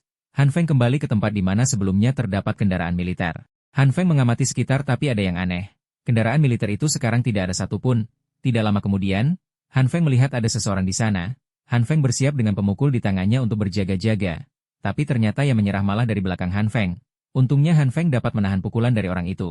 Dengan memanfaatkan gabungan dari kekuatan cahaya ungu dan hijau, Han Feng berniat menyerang balik orang itu dengan gabungan cahaya ungu dan hijau di tangannya. Sebelum Han Feng bertarung habis-habisan dengan orang itu, untungnya Brother Li menyuruh mereka berhenti. Setelah Brother Li menerangi mereka, akhirnya mereka bisa saling melihat satu sama lain. Dan ternyata orang itu adalah Suster Jin. Karena mereka semua sudah berkumpul, Han Feng menjelaskan semuanya kepada mereka bertiga termasuk kesepakatan Jiang dengan tentara yang menukarkan suplai makanan dengan senjata milik tentara. Setelah selesai berdiskusi, Han Feng meminta mereka memeriksa setiap kendaraan di sana untuk mereka gunakan keluar dari tempat itu dengan lebih cepat. Tidak lama Brother Li menemukan sesuatu yang tidak biasa, yaitu kotak dengan isinya berbagai senjata. Saat Brother Li memanggil para wanita itu malah memanggil balik mereka untuk menghampiri mereka. Ternyata Suster Jin mendengar suara di balik kain itu. Si Raja Iblis mencari senter yang lebih terang untuk menerangi apa yang ada di balik tirai itu. Si Raja Iblis dengan senter super terangnya menerangi tirai itu. Sedangkan sisanya akan menarik tirai itu. Setelah tirai itu terbuka, mereka berempat terkejut dengan apa yang mereka lihat di balik tirai itu. Ternyata itu ada terowongan rahasia yang sangat besar sekali. Han Feng tidak menyangka kalau mereka dapat membuat terowongan sebesar ini, yang berarti tempat itu sudah tidak aman untuk ditempati. Brother Li memeriksa pinggiran terowongan itu, dan ternyata itu adalah pipa air yang mengarah ke apartemen mereka. Di saat Han Feng terfokuskan ke pipa air itu, si Raja Iblis main nyelonong masuk aja ke dalam terowongan. Han Feng yang menyadarinya langsung menghentikan si Raja Iblis dan mengingatkannya kalau tempat itu bisa saja berbahaya. Setelah melihat-lihat sekitaran terowongan itu, mereka memutuskan untuk kembali ke apartemen dulu. Di dalam apartemen, mereka menyiapkan perlengkapan untuk menyusuri terowongan itu termasuk makanan. Untuk makanan Han Feng meminta si Raja Iblis untuk memberinya sebuah daging dan benih tanaman. Karena dengan kemampuan Han Feng dia dapat membuat makanan dalam jumlah yang banyak asalkan ada benih dan daging. Mereka juga membawa senjata untuk berjaga-jaga takutnya ada musuh di dalam terowongan itu. Han Feng menyadari kalau kemampuan si Raja Iblis meningkat, dia dapat dengan mudah mengambil barang-barang yang ada di dalam portalnya, tidak seperti sebelumnya yang kesusahan mencari barang yang ingin mereka ambil. Setelah selesai melakukan persiapan, Han Feng dan Brother Li pun pergi berdua, dan untuk si Raja Iblis dan Suster Jin tetap tinggal di sana. Han Feng sudah memperkuat pintunya agar tidak mudah dihancurkan. Tidak lama kemudian mereka sampari di pintu terowongan itu. Han Feng berharap dapat menemukan tempat yang aman di ujung terowongan itu. Di dalam terowongan itu ternyata suhunya juga dingin ditambah jalannya tidak semulus di awal. Setelah melewati berbagai medan yang beda-beda, mereka menemukan sesuatu, yaitu peda dari terowongan bawah tanah itu. Saat mereka sedang berdiskusi tiba-tiba Han Feng mendengar sesuatu, dia langsung menyuruh Brother Li diam dan mematikan senternya. Dan ternyata benar itu adalah suara mobil yang menuju ke arah mereka. Untungnya Han Feng menyadarinya lebih awal, jadi mereka dapat bersembunyi dengan tepat waktu. Han Feng mengira kalau para tentara itu adalah bala bantuan. Karena sebelumnya para pasukan khusus itu dikalahkan oleh Li Zhanghao, Han Feng berniat mengikuti mobil itu. Tapi mereka membutuhkan penyamaran, agar tidak ketahuan. Brotherly yang tahu jalan pintas sekarang memimpin penelusuran terowongan itu, tapi saat Brotherly mencari jalan keluar dari terowongan itu melalui saluran air, hampir semua penutupnya tidak bisa dibuka. Dan untungnya ada satu yang dapat dibuka. Setelah menemukan penutup saluran air yang dapat dibuka, mereka langsung keluar dari sana. Dan ternyata itu adalah area parkiran. Brotherly yang sedang membanggakan dirinya karena dia hafal area sana dan dapat menemukan jalan keluar. Han Feng langsung menyuruhnya untuk jangan berisik. Mereka berdua dengan hati-hati menyusuri area itu. Sepertinya di sana telah terjadi perkelahian sebelumnya, bahkan mayatnya saja masih tergeletak di sana. Saat mereka mengamati area sekitar, mereka mendengar sesuatu yang ternyata itu adalah para pekerja yang seperti sedang membangun terowongan. Para pekerja itu bahkan dijaga oleh tentara. Ya walaupun tentara itu sebenarnya mengeluh karena mereka disuruh menjaga tanpa diberi makanan. Saat Han Feng memikirkan sesuatu, Brotherly melihat kalau tanahnya bergetar. Mereka berdua merasa terheran-heran. Para pekerja itu juga menyadari kalau tembok itu juga bergetar langsung pergi dari area sana. Tembok itu hancur seperti ada yang meledakannya. Setelah asapnya mulai hilang, ternyata itu adalah perbuatan seseorang dengan perlengkapan tentara. Matanya mengeluarkan cahaya hijau, sepertinya dia juga mempunyai kekuatan super seperti Han Feng. Kemunculan orang itu membuat Han Feng dan Brotherly terkejut, karena orang itu tubuhnya sangat besar. Bahkan Han Feng tidak percaya kalau dia itu seorang manusia. Han Feng berpikir kalau dia tetap di sana akan sangat berbahaya. Orang yang dapat menggali terowongan seorang diri tanpa peralatan penggalian khusus bukanlah orang yang normal. Setelah berhasil membuat terowongan, orang besar-besar itu langsung menanyakan mana makanannya. Tapi si tentara bilang kalau di sana tidak ada makanan karena terowongan itu belum selesai. Mendengar jawaban si tentara membuat orang besar itu menjadi sangat marah. Dia dengan marah memukul tanah dengan sangat kuat, bahkan sampai terjadi retakan pada tanah di bawah kaki mereka. Han Feng dan Brotherly sampai terkejut karena ranah di bawah mereka juga ikutan retak. Apalagi Brotherly sangat tercengang melihat apa yang terjadi. Mereka berdua memutuskan pergi dari tempat itu, tapi sialnya Brotherly malah bersin. Han Feng saja sampai tidak tahu harus berkata apa, raut mukanya saja seperti sudah mau mati. Karena mereka sudah ketahuan, mereka dengan cepat langsung masuk kembali ke saluran air tanpa mengendap-endap. Mereka berdua berlari dengan sangat cepat karena dikejar oleh monster tentara itu. Monster itu menghantamkan tangannya ke tanah, yang membuat tanah di sana menjadi hancur berkeping-keping. Han Feng dan Brotherly yang sedang berlari menjadi terhambat akibat tanah di bawah kaki mereka menjadi hancur. Han Feng menyuruh Brotherly untuk pergi duluan. Dan Han Feng akan menahan monster itu sendirian. Brotherly pun pergi berlari duluan sedangkan Han Feng menggunakan kekuatan cahaya ungunya untuk melambatkan pergerakan monster itu. Seketika monster besar itu terhisap ke dalam tanah. Setelah menenggelamkan setengah badan si monster, Han Feng kemudian menggunakan cahaya hijau untuk mengeraskan kembali tanah di sekitarnya. Monster itu kesusahan bergerak sambil berteriak kesakitan setelah Han Feng menggunakan kemampuan cahaya hijaunya. Brotherly yang sudah pergi duluan melihat dari jauh ke arah Han Feng. Dan berpikir kalau Han Feng sepertinya butuh bantuannya. Monster itu sekarang sudah mulai tenang tidak seperti sebelumnya yang mengamuk. Han Feng berpikir kalau dia terus menahannya seperti itu, mungkin monster itu akan menyerah mengejarnya. Han Feng yang sudah merencanakan untuk membuat monster itu tenang, tiba-tiba Brotherly datang dengan membawa pemukul besi, dan langsung menghantamkannya ke kepala monster itu. Han Feng langsung tercengang dengan apa yang dilakukan Brotherly. Hilang sudah rencana Han Feng untuk membuat monster itu menyerah mengejar mereka. Sekarang monster itu menjadi sangat murka. Tanah yang sebelumnya menahannya sekarang sudah hancur. Han Feng dan Brotherly langsung berlarian menjauhi monster itu. Han Feng sangat kesal karena sebelumnya dia menyuruh Brotherly untuk pergi duluan tapi malah datang dengan hal konyolnya. Brotherly bilang kalau dia hanya ingin membantunya. Mana mungkin dia meninggalkan temannya yang sedang kesulitan. Tapi lu bukannya ngebantu malah ngeganggu kocak. Karena monster itu mengamuk tidak karuan, sekarang terowongan itu sudah tertutup reruntuhan batuan yang menahan monster itu untuk sementara waktu. Untungnya Han Feng dan Brotherly bisa selamat dari batu yang berjatuhan itu. Sekarang mereka harus keluar dari sana. Brotherly langsung berkata kalau Han Feng tidak perlu khawatir, karena Brotherly pasti bisa mencari jalan keluar dari sana. Seperti biasa dia membanggakan kemampuan daya ingatnya. Dia berkata kalau dia masih mengingat peta terowongan itu yang sebelumnya mereka lihat. Dengan percaya dirinya dia menyuruh Han Feng mengikutinya. 10 menit kemudian mereka kembali ke saluran air apartemen mereka. Setelah lama berjalan mereka tidak juga keluar dari tempat itu. Han Feng yang sudah kelelahan duduk diam. Dan tiba-tiba dia merasakan hembusan angin.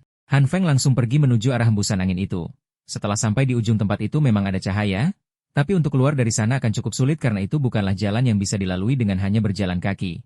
Brotherly dengan semangat mengajak Han Feng untuk keluar dari sana dengan segera. Mereka pun pergi memanjat ke arah cahaya itu. Mereka harus berhati-hati karena tanjakan itu sangatlah licin. Akhirnya mereka berhasil keluar dari tempat itu. Mereka sekarang berada di luar apartemen. Mereka yang sudah lama tidak melihat keluar cukup terkejut dengan kondisi di luar. Untungnya badai saljunya sudah berhenti. Jadi mereka bisa menjelajahi tempat itu. Han Feng sadar kalau gedung di depannya itu adalah gedung Ding Peng, yaitu gedung tertinggi yang ada di 5 km radius dari apartemen mereka.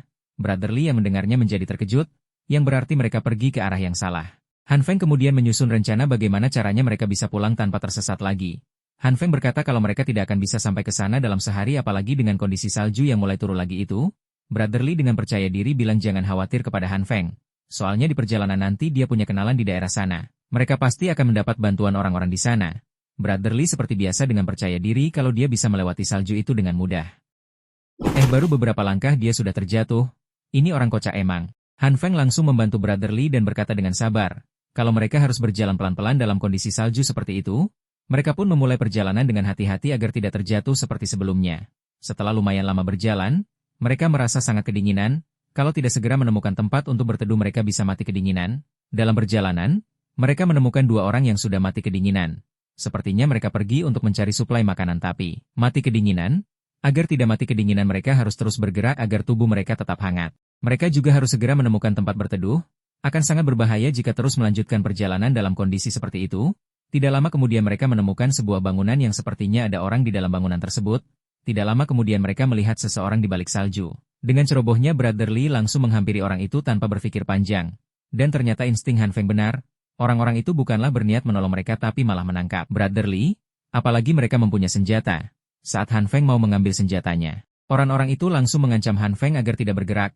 Kalau tidak Brotherly akan ditembak mati. Orang itu mengancam Han Feng untuk memberikan pistolnya kepada orang itu. Han Feng berpikir kalau dia melawan mereka sekarang, bisa saja Han Feng menang. Dengan menggunakan kekuatan penyembuh Han Feng bisa memulihkan luka tembakan, tapi Brotherly pasti tidak akan selamat. Sekarang mereka tidak punya pilihan lain selain mengikuti perkataan kedua orang itu. Han Feng mencoba bernegosiasi dengan orang itu. Han Feng berkata akan percuma kalau membawa mereka. Apalagi supply yang dimiliki oleh Han Feng sudah mereka rampas.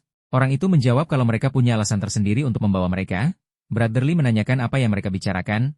Han Feng menjawab mungkin dia dan Brotherly akan dijadikan suplai makanan. Brotherly langsung kaget mendengar itu dan bilang ke Han Feng jangan menakuti-nakutinya. Setelah perjalanan yang cukup panjang, akhirnya mereka sampai di markas orang-orang itu. Pintu masuknya saja masih menggunakan listrik untuk membukanya. Han Feng menyimpulkan kalau mereka pasti mempunyai generator listrik, karena seharusnya aliran listrik dari pusat sudah diputus. Han Feng melihat bangunan di sekelilingnya yang sepertinya bangunan-bangunan itu baru dibangun. Han Feng terkagum melihat bangunan di depannya yang seperti benteng pertahanan. Kalau Han Feng bisa merebut tempat itu, dengan kemampuan Han Feng dan si Raja Iblis, mereka dapat membuat bangunan itu menjadi sebuah benteng yang sangat aman. Han Feng yang tersenyum tiba-tiba dipukul kepalanya oleh orang di belakangnya, dan menanyakan kenapa Han Feng malah tertawa. Han Feng hanya diam tidak bicara sepatah kata pun. Setelah sampai di sana, Han Feng dan Brotherly disuruh untuk menggali menggunakan sekop yang ada di depan mereka. Kalau mereka sudah selesai menggali, orang-orang itu akan melepaskan Han Feng dan Brotherly. Sekarang yang mengawasi mereka cuma satu orang satunya lagi pergi ke dalam dan akan tidur. Han Feng meminta orang itu untuk melepaskan borgolnya terlebih dahulu sebelum mulai menggali. Tapi orang itu malah marah dan menyuruh Han Feng untuk cepat menggali saja tidak perlu banyak berbicara. Han Feng dan Brotherly pun mulai menggali sambil membicarakan situasi yang terjadi. Han Feng penasaran dengan apa yang ada di dalam timbunan salju di sampingnya. Ternyata itu adalah tumpukan mayat yang sudah tertutup salju. Saat Brotherly mengetahui ada tumpukan mayat di dekat mereka, hampir saja dia berteriak. Tapi untungnya Han Feng dengan sigap menyuruh Brotherly untuk jangan berisik. Akan lebih berbahaya kalau orang yang satunya lagi bangun. Mereka harus segera kabur dari sana sebelum dibunuh oleh kedua orang itu. Han Feng mempunyai rencana untuk kabur dari sana. Dia membisikkan rencananya ke Brotherly dengan pelan-pelan. Han Feng dan Brotherly membuat keributan yang seolah-olah mereka sedang bertengkar untuk memancing orang yang menjaga mereka. Sebutlah orang itu dengan nama si Paman biar enak. Si Paman yang terganggu dengan keributan yang diperbuat mereka, langsung mendatangi Han Feng dan Brotherly sambil menodongkan pistolnya. Si Paman hanya menghiraukan mereka. Si Paman hanya menyuruh mereka untuk menyelesaikan galian itu sebelum matahari terbenam. Saat si Paman lengah, mereka berdua langsung menghantam si Paman dengan skop itu. Di sisi lain, orang yang satunya lagi sedang bersantai di dalam sambil membaca majalah dewasa. Tiba-tiba di hadapannya muncul Han Feng dan Brotherly sambil menodongkan pistol ke arahnya. Sekarang keadaan sudah berbalik. Kedua orang itu yang sekarang diborgol balik. Brotherly menanyakan tentang tumpukan mayat yang ada di luar. Tapi mereka berdua juga tidak tahu apa-apa soal mayat itu. Han Feng berkata, "Oh jadi kalian bukan orang jahat? Kalau begitu kalian akan dibebaskan?" Mendengar hal itu wajah mereka terlihat sangat senang, dan benar saja Han Feng melepaskan mereka. Bahkan sekalian dengan pakaiannya juga. Sekarang mereka harus pulang secepat mungkin. Kejadian di terowongan itu sudah membuang banyak waktu. Mereka, di sisi lain, Suster Jin mengkhawatirkan Han Feng dan Brotherly karena belum kembali juga. Si Raja Iblis menegaskan, kalau Suster Jin tidak perlu khawatir, Han Feng itu utusan si Raja jahat, dia pasti baik-baik saja. Li Zhanghao juga meminta Suster Jin untuk dikhawatir. Lebih baik sekarang mereka fokus memikirkan bagaimana cara keluar dari situasi mereka saat ini.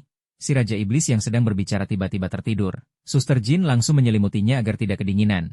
Sementara Li Zhanghao pergi ke depan jendela dan mengingat kembali masa lalunya saat masih menjadi seorang petinju. Tidak lama kemudian Li Zhanghao meminta mereka untuk bersiap-siap meninggalkan tempat itu, karena para tentara sudah mulai memeriksa beberapa ruangan di apartemen itu. Tapi tiba-tiba terdengar suara yang sedang memukul pintu dengan sangat keras. Pintu yang sudah diperkuat dengan kekuatan Han Feng pun hancur seketika. Mereka bertiga bahkan sampai terkejut kecuali si Raja Iblis yang baru terbangun dari tidurnya. Di balik asap itu muncullah si monster yang sebelumnya mengejar Han Feng dan Brother Li. Di sisi lain terdapat banyak orang yang sedang membereskan suplai. Di sebuah ruangan ada orang yang sedang berdiskusi terkait kejadian sebelumnya di basement tempat Jiang dan tentara khusus bertarung melawan Han Feng dan Li Zhanghao. Ternyata orang yang berdiskusi dengan jenderal adalah Jiang. Jenderal yang penasaran orang seperti apa yang dapat mengalahkan pasukannya. Jiang menjelaskan kalau orang itu adalah Han Feng. Dia punya kekuatan super yang bahkan dapat melelehkan besi. Jenderal itu meminta Jiang untuk tenang. Jiang sudah memberi jenderal dan pasukannya banyak suplai makanan. Jenderal itu akan mengirimkan pasukan untuk memburu Han Feng dan nantinya akan dia interogasi. Di sisi lain di markas Li Zhanghao, si monster itu menanyakan siapa di antara mereka yang bernama Han Feng. Li Zhanghao menarik si Raja Iblis dan Suster Jin untuk menjauh dari si monster. Li Zhanghao sampai berkeringat. Monster itu bukan hanya bisa menghancurkan pintu yang sudah diperkuat dengan kekuatan Han Feng. Tapi Li Zhanghao juga merasakan kalau aura si monster bukan seperti manusia, tapi seperti hewan buas yang mengerikan. Li Zhanghao memutuskan untuk melarikan diri daripada berhadapan dengan si monster. Dia kemudian berniat memecahkan kaca jendela di belakangnya dengan tangannya. Tapi bukannya kaca itu pecah, tapi tulang tangannya yang retak. Si Raja Iblis menjelaskan kalau kaca itu juga sudah diperkuat oleh Han Feng. Suster Jin dengan baik berkata kalau di ruangan itu tidak ada yang namanya Han Feng. Si monster itu meminta maaf telah mengganggu dan pergi keluar. Saat melihat nomor apartemen, si monster merasa sudah benar ruangan itu. Monster itu langsung murka karena telah dibohongi. Dia langsung menghantai lantai ruangan itu yang membuat lantainya pada retak. Dengan cepat Li Zhanghao membuka jendela itu dan langsung melempar Suster Jin dan si Raja Iblis keluar. Sementara dia tetap di dalam untuk menahan monster itu. Saat berbalik ke belakang tiba-tiba sudah ada si monster dengan posisi siap menghantam Li Zhanghao. Di sisi lain, Han Feng dan Brother Li melesat ke arah apartemennya menggunakan seluncuran saljut. Han Feng memuji Brother Li yang kepikiran untuk menggunakan seluncuran. Tidak lama akhirnya mereka sudah sampai di depan gedung apartemen mereka. Di lantai atas terdengar sebuah ledakan. Dibarengi dengan Suster Jin dan si Raja Iblis yang terlempar, si Raja Iblis menggunakan kekuatannya untuk mengeluarkan banyak kasur agar mereka selamat saat terjatuh ke bawah. Han Feng dan Brother Li yang berada di bawah, dengan cepat menghindar. Untungnya mereka jatuh dengan selamat berkat kekuatan si Raja Iblis. Han Feng langsung turun untuk membantu mereka. Itu si Raja Iblis bisa-bisanya rebahan dengan santuy. Suster Li mengatakan kalau tiba-tiba ada monster yang datang dan ingin menangkap Han Feng. Tiba-tiba sesuatu terjatuh lagi dari atas. Dengan cepat Suster Jin menarik Han Feng dan si Raja Iblis untuk melarikan diri. Buset dah itu si Raja Iblis tetap santuy. Ternyata yang barusan terjatuh adalah si monster gendut itu. Si Raja Iblis menyuruh Han Feng memikirkan sesuatu untuk menghentikan monster gendut itu. Seperti biasa Han Feng yang jenius langsung punya ide untuk menghentikannya. Han Feng menyuruh mereka untuk pergi duluan sementara Han Feng akan menghentikannya. Han Feng mengeluarkan sesuatu dari kantongnya dan bersiap melemparkannya kepada si monster gendut itu. Si gendut dengan bodohnya memakan apa yang Han Feng lempar barusan. Padahal Han Feng telah menanamkan kekuatan cahaya hijau pada benda itu. Tiba-tiba banyak sekali tumbuhan yang keluar dari si monster gendut itu. Si monster gendut itu berteriak kesakitan. Dia menggenggam semua tanaman yang tumbuh di mulutnya. Kemudian menarik semua tanaman itu dengan kekuatannya yang luar biasa. Sekarang monster gendut itu sangat marah dan sangat ingin membunuh Han Feng. Tapi saat dia melihat ke depan sudah tidak ada siapa-siapa di sana. Karena si gendut itu gagal menjalankan tugasnya yaitu menangkap Han Feng. Sekarang si jenderal menyuruh pasukan khususnya untuk mencari keberadaan Han Feng. Jenderal menanyakan kenapa si gendut gagal menangkap Han Feng. Si gendut menjelaskan kalau dia memakan makanan yang dilempar oleh Han Feng dan tiba-tiba mulutnya dipenuhi oleh tanaman itu. Mendengar penjelasan si gendut, jenderal menjadi lebih bersemangat untuk menangkap Han Feng. Dengan memanfaatkan kekuatan Han Feng, mereka tidak perlu memikirkan soal suplai makanan lagi. Di sisi lain, Han Feng dan teman-temannya sedang berlindung di sebuah bangunan kosong. Han Feng menanyakan keberadaan Li Zhanghao. Kemudian Suster Jin menjelaskan semua yang terjadi setelah Han Feng pergi. Para tentara itu sudah tahu tentang kemampuan Han Feng dari Jiang makanya mereka ingin menangkap Han Feng. Saat Suster Jin menjelaskan kalau si gendut dapat dengan mudah menghancurkan pintu itu, membuat Han Feng sangat terkejut. Karena seharusnya pintu itu sangat kokoh, bahkan bom saja tidak akan bisa menghancurkannya. Saat Han Feng mengatakan kalau mereka tidak boleh menyia-nyiakan pengorbanan Li Zhanghao, mereka harus segera pergi dari tempat itu, Suster Jin dan si Raja Iblis tidak setuju dengan keputusan Han Feng. Mereka ingin kembali ke sana untuk menyelamatkan Li Zhanghao. Mereka yakin kalau dia masih hidup di sana. Di sisi lain, Li Zhanghao yang sudah tertangkap dibawa keluar untuk memaksa Han Feng keluar. Suster Jin yang mendengar kalau Li Zhanghao masih hidup dan dijadikan tawanan, langsung ingin pergi menyelamatkan Li Zhanghao. Han Feng dan Brother Li berusaha keras menahan Suster Jin. Brother Li sampai tidak percaya kalau wanita seperti Suster Jin bisa punya kekuatan sebesar itu. Saat Jenderal mengatakan kalau Han Feng punya seorang istri dan anak, membuat mereka semua tercengang. Jenderal berkata ke Li Zhanghao, seperti mereka tidak mempedulikannya. Li Zhanghao menjawab kalau dia baru beberapa hari bertemu dengan Han Feng. Jenderal langsung memukul Li Zhanghao karena dia mengorbankan diri demi orang yang baru dia temui. Li Zhanghao juga mengatakan kalau kedua wanita yang bersama Han Feng bukanlah istri dan anaknya. Mereka juga baru beberapa hari bertemu dengan Han Feng. Jenderal yang makin kesal karena dia hanya membuang-buang waktu saja, langsung memukul Li Zhanghao lagi. Sekarang si Jenderal menawarkan Han Feng, kalau Han Feng ingin berhubungan dengan wanita, dia bisa memilih sesukanya di markas tentara. Han Feng yang mendengar apa yang diucapkan oleh Jenderal, tanpa pikir panjang langsung ingin pergi keluar. Han Feng, bisa juga lu ternyata dibodoh-bodohi. Untungnya Suster Li dan Brother Li menahannya agar tidak bertindak bodoh. Si Raja Iblis yang biasanya diam. Sekarang dia yang sudah lelah melihat tingkah teman-temannya.